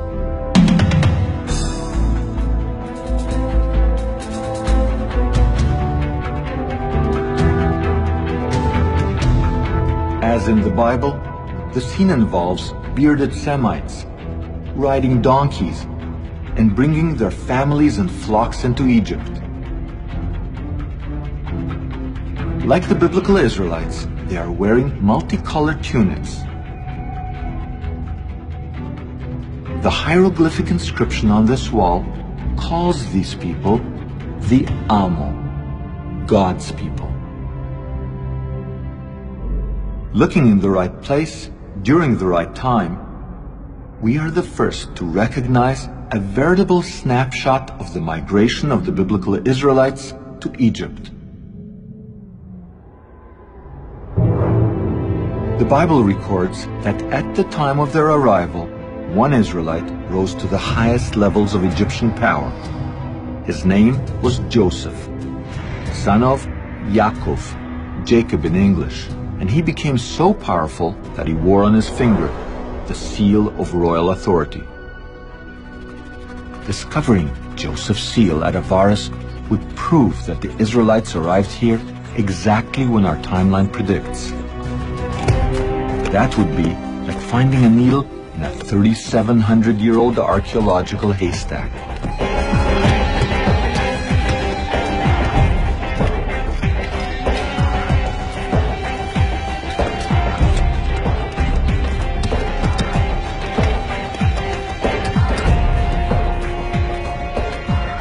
Incredibly, the tiny seal was found, precisely at the archaeological layer we anticipated. In fact, Professor Manfred Bitak found no less than 9 seals worn by Joseph's court officials. Inscribed right on them is the Hebrew name Yaakov, Joseph's father. It's very strange that we found 9 seals with the name Jacob here. It's a biblical name, by the way. The original was probably mounted on a ring worn on the finger, and this gives us a new puzzle. Is it really a puzzle? Not if one uses our chronology. This is the only time that a Hebrew name appears on an Egyptian royal seal. It directly connects Avaris with the Bible. But Professor Bitak steers clear of biblical chronology. He's under the constant watch of the Egyptian Antiquities Authority, who have made Avaris off limits to the public. He's under the constant watch of the Egyptian Antiquities Authority, who have made Avaris off limits to the public.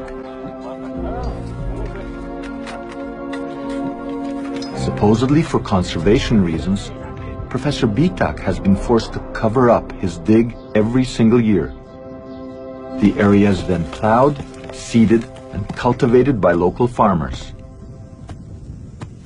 No one would suspect that underneath these fields lies an archaeological treasure trove that proves the biblical Exodus. Now look at that. Manfred Bitak, who's been digging over in the Nile Delta for over 30 plus years. Now, I talked about him in one of my old documentaries that I did in the past. And if you notice, this is the same person, if you know about him, Manfred Bittek. For many years, he said he'd never seen any proof of the biblical Exodus or these Semites or Shemitic people in Egypt. And maybe in part 2, I'll talk about the rumors about, oh, those were the Hyksos. So I may talk about that as well. But that's another topic. And even then, I'll be like, yo, well, if that's the case, you still prove our point because they're still Shemites. And we know what they look like. But that's another topic, though. But anyway, going back, Manfred Bittek found a royal seal with the name of Yaakov, Jacob in there, an Israelite name in Egypt, during the same time where they said these are God's people. They had their afros, their beards, and these were not Hamitic people. These were Shemitic people. Now, earlier, remember that question I was asking you all? That if you seen a Haitian, a Jamaican, a person from Trinidad, a black person from like the Virgin Islands, a so-called African American, of course, if you seen a person from Russia, Poland, Bulgaria, Ukraine, etc., Ireland, if you will, Great Britain, England, they're the same color walking down the street with the same thing on. But if you saw a person from Africa with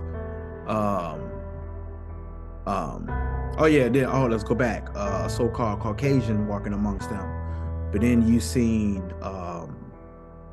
basically different people of the same color, if they had the same thing on, and they never said nothing, walking down the street, how would you be able to recognize who's who? You wouldn't. Why? Because they will look like the same exact people, especially if they have the same thing on. So by you not being able to recognize them, that'll show that, you know what? Not only that, this means they have to be the same color. Now, as I was telling you earlier, the Israelites were the same exact way. So with that being said, ladies and gents, we're gonna go ahead and let's get it real quick. 1 second. Okay, here we go.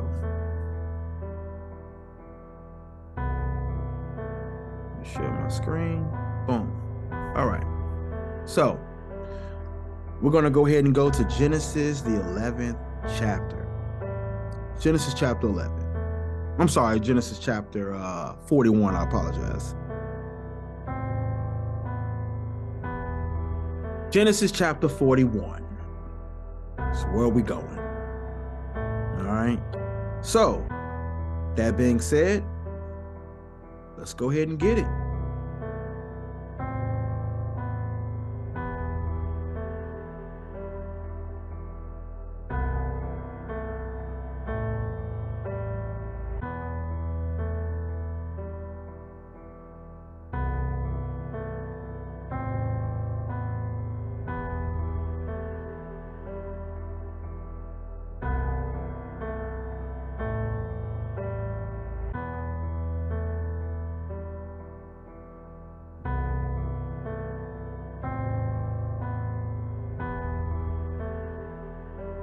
All right, so here we go, Genesis chapter 41. I'm going to show you an example of what I just got done explaining, how you wouldn't be able to recognize them, of course, if they had on the same clothing.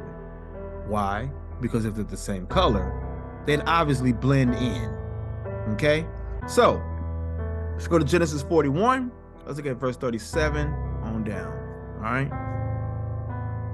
All right, it says, and the thing was good in the eyes of Pharaoh. Now, Pharaoh, of course, was the king of Egypt. And in the eyes of all his servants. And Pharaoh said unto his servants, can we find such a one that is a man whom the Spirit of God is? And Pharaoh said to Joseph, for as much as God hath shown thee all this, there is none so discreet and wise as you are. He says, you shall be over my house, and according to your word shall all my people be ruled. Talking about Joseph. It says, only in the throne will I be greater than you. And Pharaoh said unto Joseph, or Joseph, see, I have set thee over all the land of Mizraim, or Egypt. And Pharaoh took off his ring from his hand, and put it up on Joseph's hand, and arrayed him in what? Vestures of fine linen. And he put a gold chain about his neck. So now we see he's dressed like an Egyptian, of course.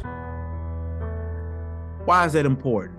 Because we read a story about when the children of Israel, during the time of famine, they came down to see about getting food. That being said, let's go and read about it because something important happens. Genesis 42, verse 1. It says, now when Jacob saw that there was corn in Egypt, Jacob said to his sons, why do you look one upon another? Like, why are you looking at each other? Verse 2. And he said, behold, I have heard that there is corn in Egypt. Get you down there and buy for us from there, that we may live and not die. And Joseph's 10 brethren went down to buy corn in Egypt. Now, for those who don't know the story, Joseph was sold in Egypt, and that's where he was living at. You can refer back to Genesis, the 39th chapter as well. But anyway, it says, verse 4, but Benjamin, Joseph's brother, Jacob sent not with his brethren, for he said, lest perhaps or peradventure mischief or evil befall him. Verse 5, and the sons of Israel, or Jacob, came to buy corn among those that came. For the famine was upon the land of Canaan, and Joseph was the governor over the land, which is also historical. And it says, right here in verse 6, how he was the governor of the land, and it says, and he it was that sold to all the people in the land, and Joseph's brethren came and bowed down themselves before him with their faces to the earth. And Joseph saw his brothers, and he knew them, and he recognized them. But he made himself strange or foreign to them. So to think about it, obviously to let you know it had to be the same color, because how could he make himself strange to them? If he was a person that wasn't of color, like the Egyptians were, then his brothers would immediately recognize him. But because he was able to make himself strange or foreign to them because he had on Egyptian apparel and he was the same color as the Egyptians, this is why they didn't recognize him. Now, of course, remember I told you earlier, if a black man had on a KKK uniform, you'd recognize him. He'd stand out. But if a person from Poland, Russia, Bulgaria had one on, he wouldn't stand out. Why? Because typically speaking, those are the same color. Same case as this. Joseph being a black person in Egypt among black people, Hamitic people, him being from Shem or Semite or Semitic or Shemitic, his own brothers didn't even recognize him. Verse 7 again, and Joseph saw his brethren, and he knew them or recognized them, but made himself strange unto them and spoke roughly unto them. And he said unto them, whence come ye? Like, where you coming from? And they said, from the land of Canaan to buy food. Verse 8, it says, and Joseph knew his brethren, but they knew not him. Now we know this is not talking about physically. They didn't physically know him because they knew their brother. This is talking about it didn't recognize him. This lets us know that they had to have been the same color for them not to be able to recognize their blood brother who had Egyptian apparel on, as I just shown you in Genesis 41. Just showing you that. Now, let's get another example. Genesis chapter 50. We went to go bury Joseph. All right. I'll start in verse 1. It says, and Joseph fell upon his father's face and wept upon him and kissed him. And Joseph commanded servants, the physicians, to embalm his father, and the physicians embalmed Israel. And 40 days were fulfilled for him, for so were fulfilled the days of those which were embalmed, and the Egyptians mourned for him 70 days. So they were mourning over him for 70 days. Verse 4. It says, and when the days of his mourning were past, Joseph spake unto the house of the family of Pharaoh, saying, if now I have found grace or mercy in your eyes, speak, I pray you, in the ears of Pharaoh, saying, verse 5, my father made me swear, saying, lo, I die, and my grave which I have digged, and then it says, dig for me in the land of Canaan, back in his homeland, the same land that was given to Abraham, Genesis 17, 1 through 8. But it says, and remember, Canaan is the fourth son of Ham, Genesis 10, 6. But it says, thou shalt bury me, now therefore let me go up, I pray thee, and bury my father, and I will come again. Look, I gotta go bury my father, keep his promise or whatnot. Look, I'll be back. All right. Verse 6. And Pharaoh said, go up and bury your father according as he had made you swear a promise. Verse 7. And Joseph went up to bury his father, and with him, look who came with him, y'all. All the servants of Pharaoh. That means that's a whole bunch of people. We talking about the servants of Pharaoh, the elders of his house. And who?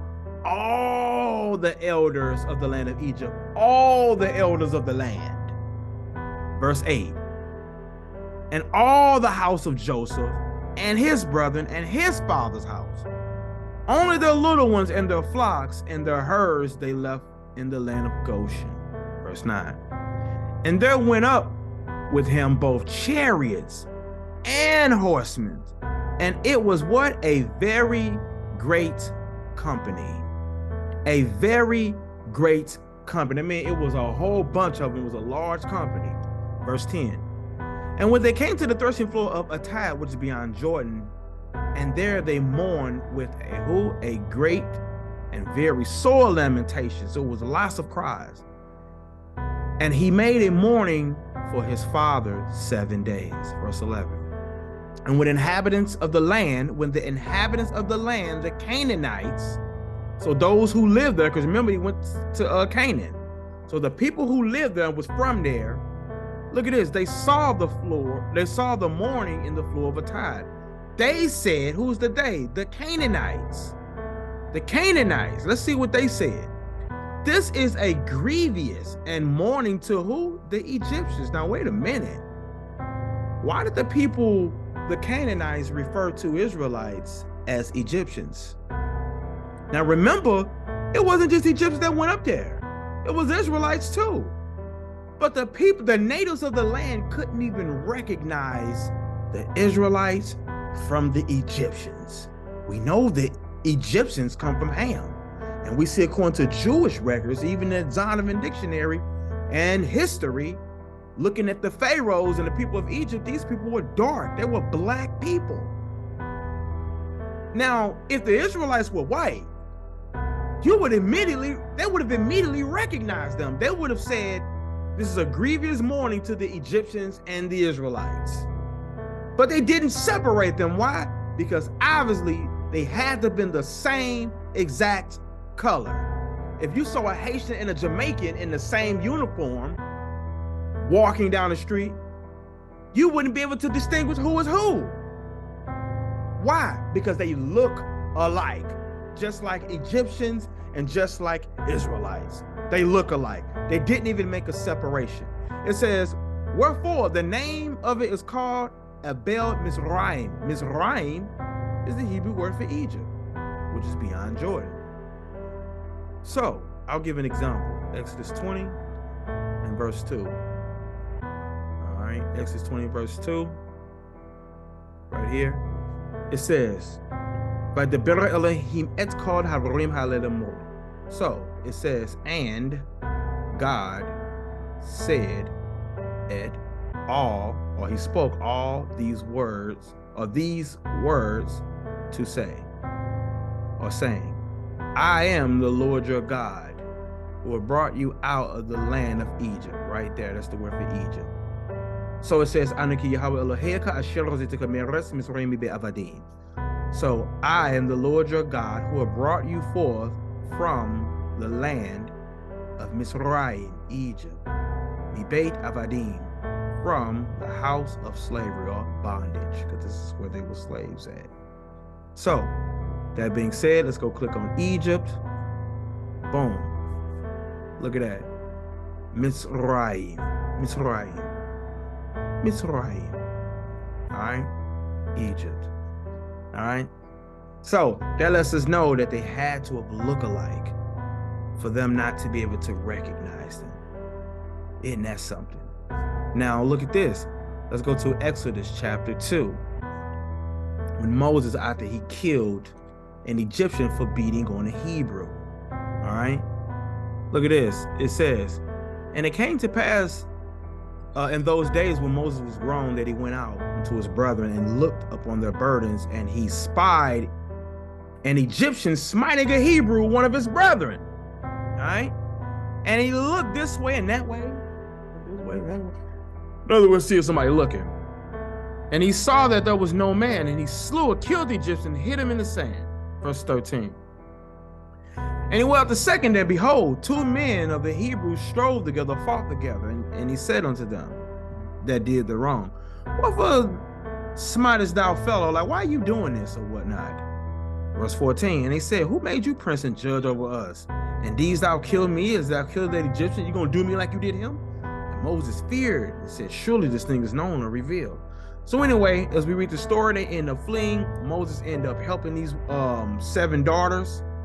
Matter of fact, here we go, 16. It says, verse 15. Now when Pharaoh heard this thing, he sought to slay or kill Moses, but Moses fled from the face of Pharaoh and dwelt in the land of Midian, and he sat down by a well. Now the prince of Midian had 7 daughters, and they came to draw water, filled the troughs to water their father's flock. And the shepherds came and drove them away, but Moses stood up and helped them and watered their flock. And when they came to Rehuel, their father, he said, how is it that y'all come so soon? How are you getting back so early? That's hard work. Usually take y'all longer, in other words. But look at what they said. And they said, an Egyptian deliver us out of the hand of the shepherds. Now, wait a minute. Why did they call Moses an Egyptian? Because obviously he had on Egyptian apparel. Remember, according to Acts 7, he was living in the Pharaoh house 40 years. 40 years, Acts 7. Now look, real quick, let's go there real quick. Acts chapter 7, 17. It says, but when the time of the promise drew near, which God have sworn to Abraham, the people grew and multiplied in Egypt till another king arose, was new, not Joseph, talking about Exodus 1. But anyway, going down, I'll go here to verse 22. And Moses was learning all the wisdom of the knowledge of the Egyptians and was mighty in words and deeds. And look at this. And he was a full 40 years old. And it says it came to his heart to visit his brethren, the children of Israel. See that? And seeing one of them suffering wrong, he defended him and avenged him that was oppressed and smote the Egyptian. It says, for he supposed or assumed or thought that his brothers would have understand how that God by his hand would deliver him, but they understood not. So here it is, we see that Moses was a brother. And he was mistaken for being an African, an Egyptian. That lets us know that he had to have been the same color. Now remember, during Moses' time, they were killing the Hebrew boys. Moses was raised in the house of the Pharaoh. How didn't the Pharaoh know and understand that he was an Israelite? That lets us know he had to have been the same color. For his daughter to be able to pull off her being the mother to Moses. Didn't recognize him. And that's something. That lets us know that these were people of color, black people. Black people. So this would explain why Matthew chapter 2, when Christ's parents was told to flee to Egypt. And we are so happy to be joined live via Zoom by Rabbi Harry Rosenberg, a Jewish scholar and expert on the whole theme of the Lost Tribes. He's based in Jerusalem, and we're so happy to have you joining us. Thanks so much for having me. It's a wonderful time to be here. It really is, and I think I've been following your work, and it's got to be a great feeling to know that all of this passion you've put into building courses and information about studying the Lost Tribes is leading to something. We're seeing so many people wanting to connect to Israel and the Jewish people. What is special about these times, and why we're at the beginning of a new age of discovery? Which are an ancient community of the Israelite exiles. Now this is, for the most part, the general consensus of the largest people in Africa. You do have different groups like the Abudai in Uganda who aren't saying they're from the lost tribes, but have joined the people of Israel in the large amounts of numbers. One other location I'd like to, actually before I go into this other location, what's fascinating is, which I speak about, is the transatlantic slave trade. A large percentage of it actually came from Igbo territory. So these Igbo today in Nigeria, who are practicing Jews, numbering the 40 million people with customs and traditions, doing circumcision on the 8th day, were the same exact people brought to the Americas on the transatlantic slave trade. Now, if someone goes to Times Square in New York today, you'll see African Americans dressed in Israelite outfits and yelling at people saying, "You're not the real Jews, we're the real Jews." And so most people saying, "Well, you guys are kooky, you just made this whole thing up, you made up a religion and an identity." Actually, no, they are the blood descendants, were the same exact people brought to the Americas on the transatlantic slave trade. Now, if someone goes to Times Square in New York today, you'll see African Americans dressed in Israelite outfits and yelling at people saying, "You're not the real Jews, we're the real Jews." And so most people saying, "Well, you guys are kooky, you just made this whole thing up, you made up a religion and an identity." Actually, no, they are the blood descendants, most likely, of the people who, from Israel, were brought from Africa to America. So, how was he able to hide in Africa if he was a white child, fleeing from the most powerful people in the world during that time? Think about that. If you was from the hood, could you go hide in the suburbs among a neighborhood of all white folks? No. If a white person is in the hood, they'll stick out or stand out like a sore thumb. It's easy to spot you out. The angel told him to run to Africa, to Egypt, to ancient Egypt. Obviously, the angel knew he would have been able to blend in with the Egyptians that were there. He was able to run next door. So, Matthew 2:13, it says, "And when he departed, behold, the angel of the Lord appeared to Joseph in a dream, saying, Arise, and take the young child and his mother, and flee or run to Africa, into Africa or Egypt. And be thou there until I bring thee word, for Herod will seek the young child to destroy him." Now, how else would he hide in Africa? He had to have been the same color. He says, "And when he arose, he took the young child and his mother by night and departed into Egypt, and was there until when? The death of Herod, that it might be fulfilled which was spoken of the Lord by the prophet, saying, Out of Egypt have I called my son." So here it is, he was able to go hide in Africa. This means he had to have been the same color as the Egyptians, the African people, the Hamites, the Hamitic people. Christ was from the line of Shem, Abraham, Isaac, Jacob. Jacob had 12 sons. Of course, Jacob changed his name to Israel, and that's where you get the children of Israel, who was the children of Jacob, or the Israelites, meaning descendants of Israel.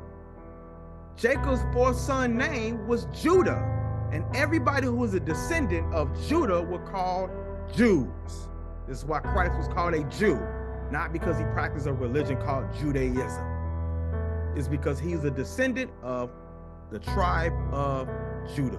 Hebrews 7:14 tells us that. For it is evident, meaning a known fact, that our Lord sprang or descended out of Judah. All right?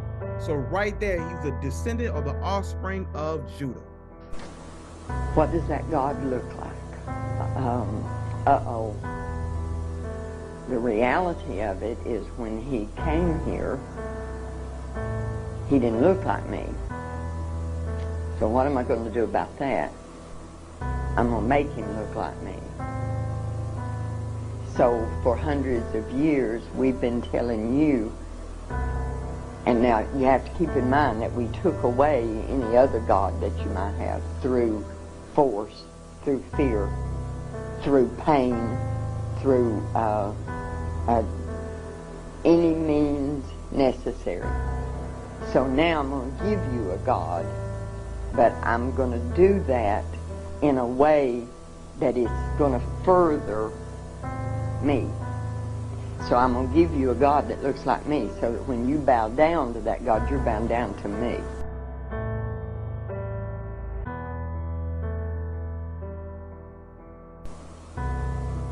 Because the reality is the Bible tells us what Jesus looked like when he walked here.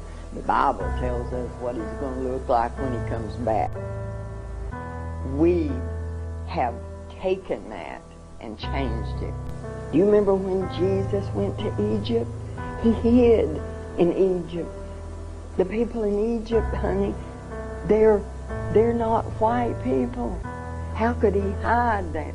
See, so that we've done that. We've given your people a God that looks like me so that you don't have any qualm about bowing down to me. See, because this is the image of God. I don't know of any sin that we've committed that's greater than that one. We were discussing the disciples. What color were they? Well, I don't think we know that for certain. But they were Hebrews, were they not? That's right. As was Jesus. Jesus was also a Hebrew. Why don't you just ask your question? What color were the original Hebrews? I have told you that we don't know that for certain. Then you can't believe for certain that Jesus was white. Because history teaches us that Jesus was born in a region where the people had color. There's proof in the very Bible that you ask us to read in Revelation, 1st chapter, verse 14 and 15, that Jesus had hair like wool and feet the color of brass. Just what are you saying? I'm not saying anything. I'm proving to you that Jesus was not, and I might quote one of our Indian brothers, he was not a pale face. Amen. Now let's look at Paul. Now Paul, who also was an Israelite, look at this. I say then, have God cast away his people? Like, did he just forget? God forbid, meaning no. For I also am an Israelite of the seed of the descendants of Abraham of the tribe of Benjamin. Benjamin was the 12th son. He was the youngest son. All right. So here it is. He himself was an Israelite. 2 Corinthians 11, verse 22. It says right here. Are they Hebrews? So am I. Are they Israelites? So am I. Are they the seed or the descendant of Abraham? So am I. Philippians chapter 3, verse 5. Look at what it says about him.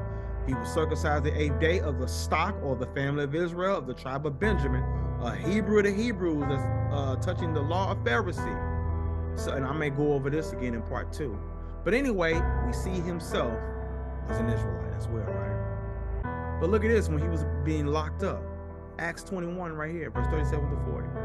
As Paul was to be led into the castle, this is when I think he got arrested or whatnot. And he said unto the chief captain, may I speak unto thee? Now we look at what the captain said. Who said, can thou speak Greek? So he was shocked, like, wait a minute. So you can speak Greek? Look at the question that the captain asked him. Ain't you that Egyptian or that African? He thought he was an Egyptian. Which these days made an uproar and led out into the wilderness 4,000 men that were murderers. But Paul said, like, no. He said, I'm a man which I'm a Jew, meaning Israelite, of Tarsus, that's a city in Sicily, a citizen of no mean, because he was a Roman citizen. I beseech you, I beg thee, suffer me or allow me to speak to the people. And when they had given him silence, close their mouth, Paul stood on the stairs and beckoned with the hand unto the people, and there was made a great silence. And when there was made a great silence, he spake to them in the Hebrew tongue of the Hebrew language. So he himself was also mistaken for being an African, a Hamite, and he himself was a Semite. He was Shemitic or Semitic, if you will. Asiatic, as you know. Afro-Asiatic, shall I say. So here it is, he was mistaken for being an Egyptian. Wow, isn't that something? That's something, isn't it? He was mistaken for being an Egyptian. So we see indications that the people of Shem, who are Shemitic or Semitic, or Semites or Shemites, and the people from Ham, who are Hamitic, Hamites, descendants of Ham. They both those families and those people and those descendants and those offsprings had to be the same color. They had to have been the same color. They had to have been the same color. And I'm letting you know right now that color couldn't have been the color that we see the people who are saying that they're Jews and are not.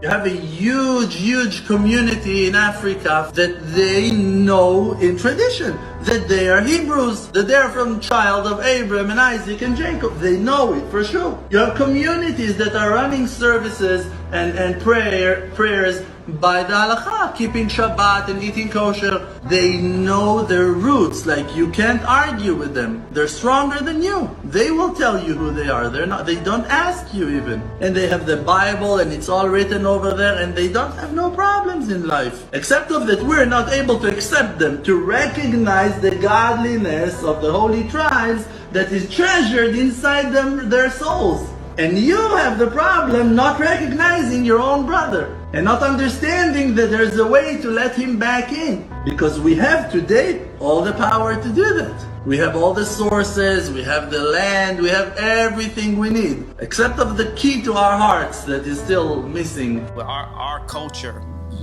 with the darker Jews. First of all, because you got This happens when anybody starts talking deep. Okay. Yeah, with the darker Jews, the 12 lost tribes of Israel, who we are, because we Jewish also. We from Africa also. We the blood of Christ. So we're not just black. We are Jews. As you see, celebrities are waking up.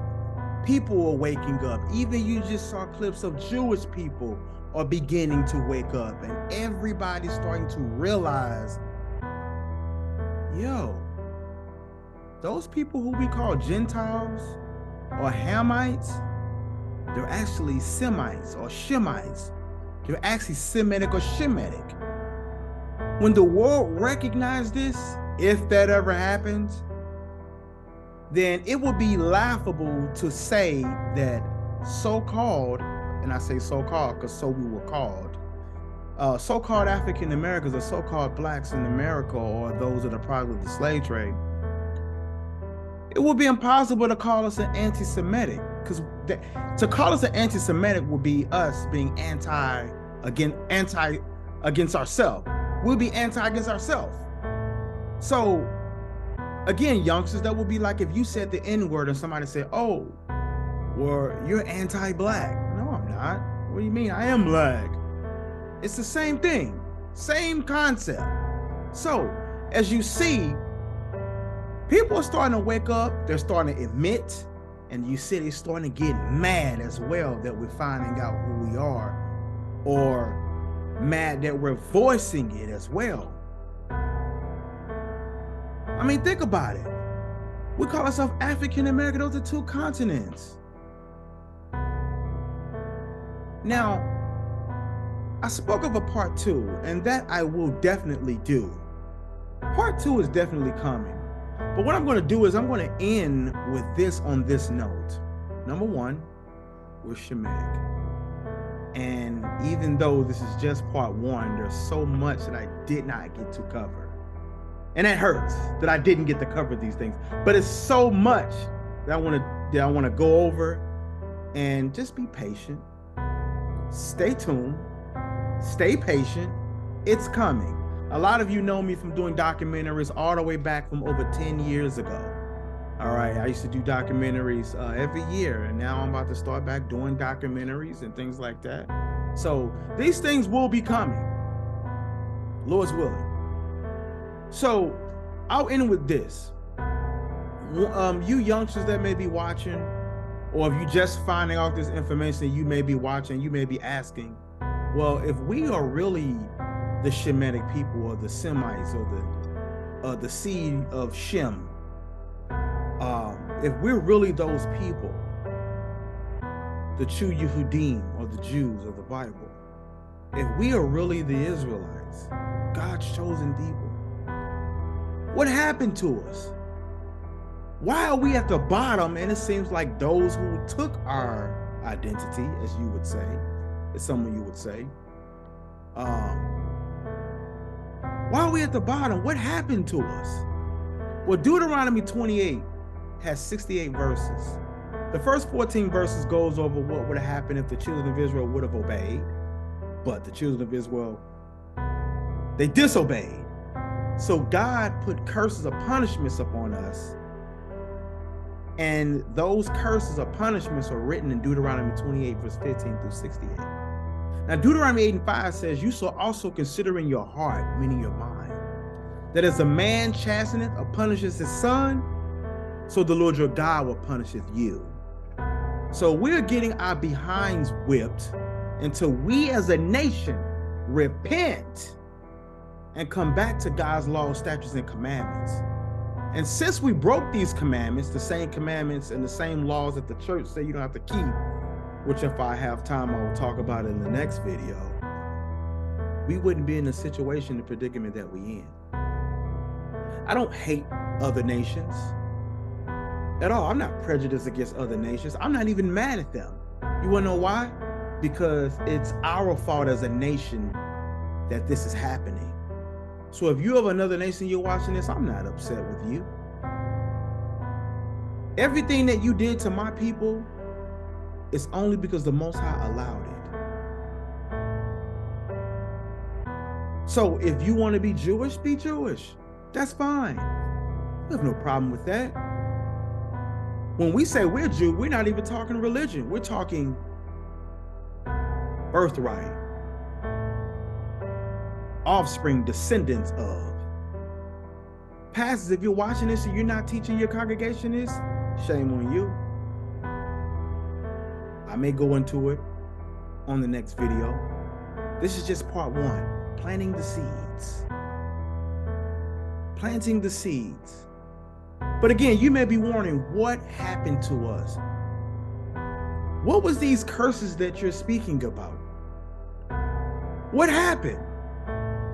Well, if you have time, stay into the next clip and listen to what Deuteronomy 28 verse 15 through 68 says, and look and pay very close attention to the pictures and clips, and you will see exactly what happened to us and what was prophesied.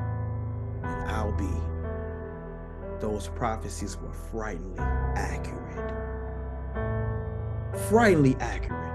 So we're going to play the next clip and let's see exactly what the Most High God of Israel said what was going to happen to these Israelites, the children of Israel.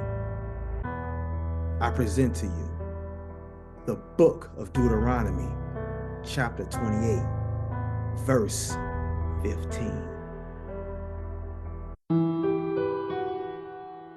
But it shall come to pass, if thou wilt not hearken unto the voice of the Lord thy God, to observe to do all his commandments and his statutes, which I command thee this day, that all these curses shall come upon thee and overtake thee. Cursed shalt thou be in the city, and cursed shalt thou be in the field.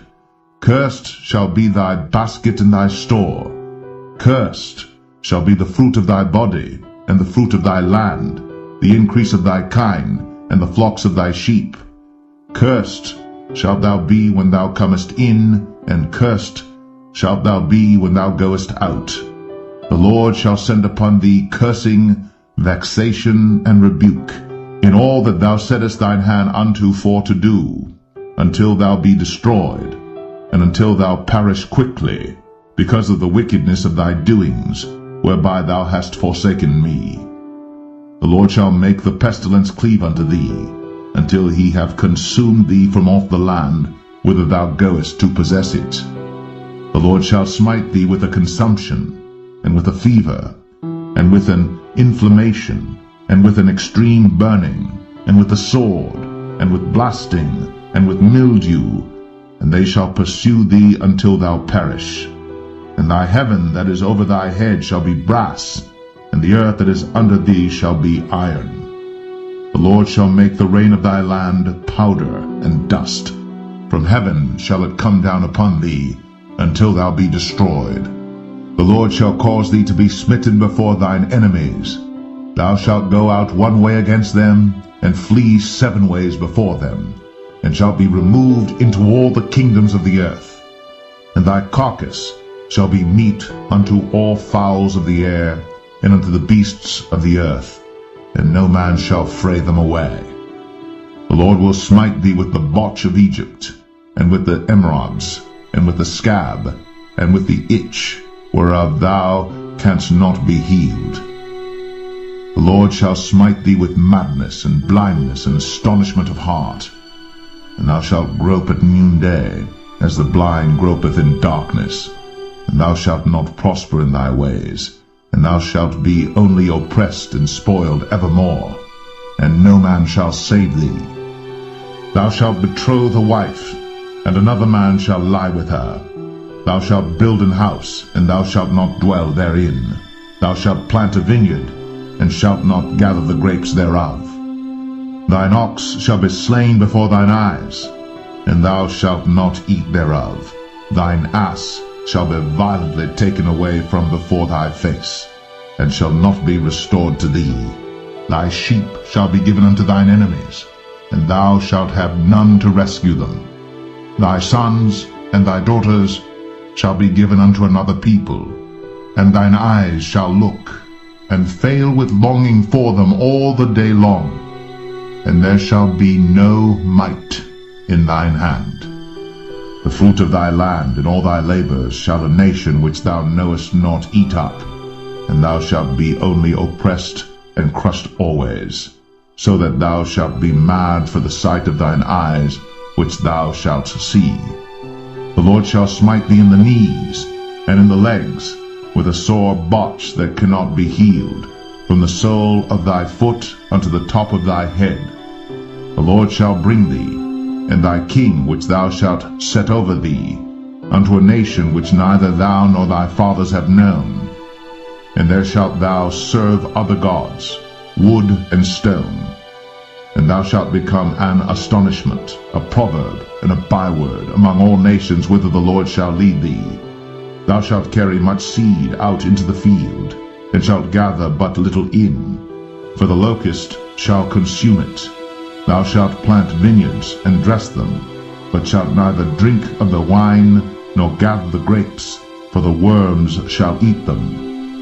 Thou shalt have olive trees throughout all thy coasts, but thou shalt not anoint thyself with the oil, for thine olive shall cast his fruit. Thou shalt beget sons and daughters, but thou shalt not enjoy them, for they shall go into captivity. All thy trees and fruit of thy land shall the locust consume. The stranger that is within thee shall get up above thee very high, and thou shalt come down very low. He shall lend to thee, and thou shalt not lend to him. He shall be the head, and thou shalt be the tail. Moreover, all these curses shall come upon thee, and shall pursue thee, and overtake thee, till thou be destroyed, because thou hearkenest not unto the voice of the Lord thy God, to keep his commandments and his statutes, which he commanded thee. And they shall be upon thee for a sign, and for a wonder, and upon thy seed forever. Because thou servest not the Lord thy God with joyfulness, and with gladness of heart, for the abundance of all things.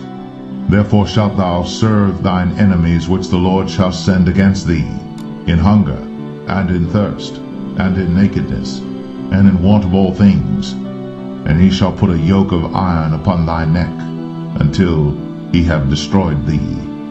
The Lord shall bring a nation against thee from far, from the end of the earth, as swift as the eagle flieth, a nation whose tongue thou shalt not understand, a nation of fierce countenance, which shall not regard the person of the old, nor show favor to the young. And he shall eat the fruit of thy cattle, and the fruit of thy land, until thou be destroyed, which also shall not leave thee either corn, wine, or oil, or the increase of thy kine, or flocks of thy sheep, until he have destroyed thee. And he shall besiege thee in all thy gates, until thy high and fenced walls come down, wherein thou trustest, throughout all thy land. And he shall besiege thee in all thy gates throughout all thy land, which the Lord thy God hath given thee. And thou shalt eat the fruit of thine own body, the flesh of thy sons and of thy daughters, which the Lord thy God hath given thee, in the siege, and in the straitness wherewith thine enemies shall distress thee.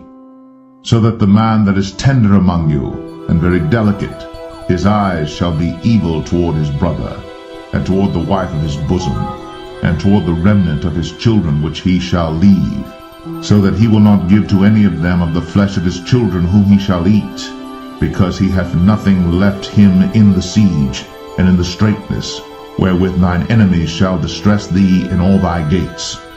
The tender and delicate woman among you, which would not adventure to set the sole of her foot upon the ground for delicateness and tenderness, her eye shall be evil toward the husband of her bosom, and toward her son, and toward her daughter, and toward her young one that cometh out from between her feet, and toward her children which she shall bear, for she shall eat them for want of all things secretly in the siege and straitness, wherewith thine enemies shall distress thee in thy gates.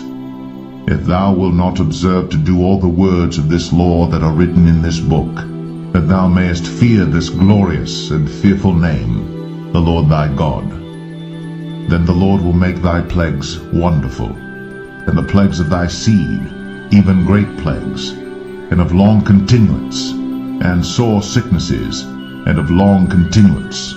Moreover, he will bring upon thee all the diseases of Egypt, which thou wast afraid of, and they shall cleave unto thee.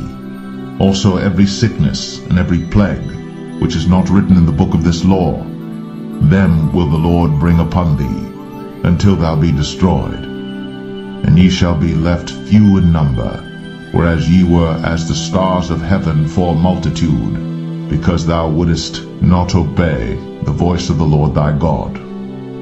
And it shall come to pass, that as the Lord rejoiced over you to do you good, and to multiply you, so the Lord will rejoice over you to destroy you, and to bring you to naught. And ye shall be plucked from off the land whither thou goest to possess it. And the Lord shall scatter thee among all people, from the one end of the earth even unto the other, and there thou shalt serve other gods, which neither thou nor thy fathers have known, even wood and stone. And among these nations shalt thou find no ease, neither shall the sole of thy foot have rest.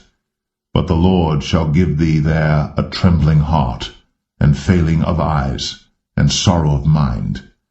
And thy life shall hang in doubt before thee, and thou shalt fear day and night, and shalt have none assurance of thy life. In the morning thou shalt say, Would God it were even, and at even thou shalt say, Would God it were morning, for the fear of thine heart wherewith thou shalt fear, and for the sight of thine eyes which thou shalt see. And the Lord shall bring thee into Egypt again with ships, by the way whereof I spake unto thee. Thou shalt see it no more again. And there ye shall be sold unto your enemies for bondmen and bondwomen, and no man shall buy you.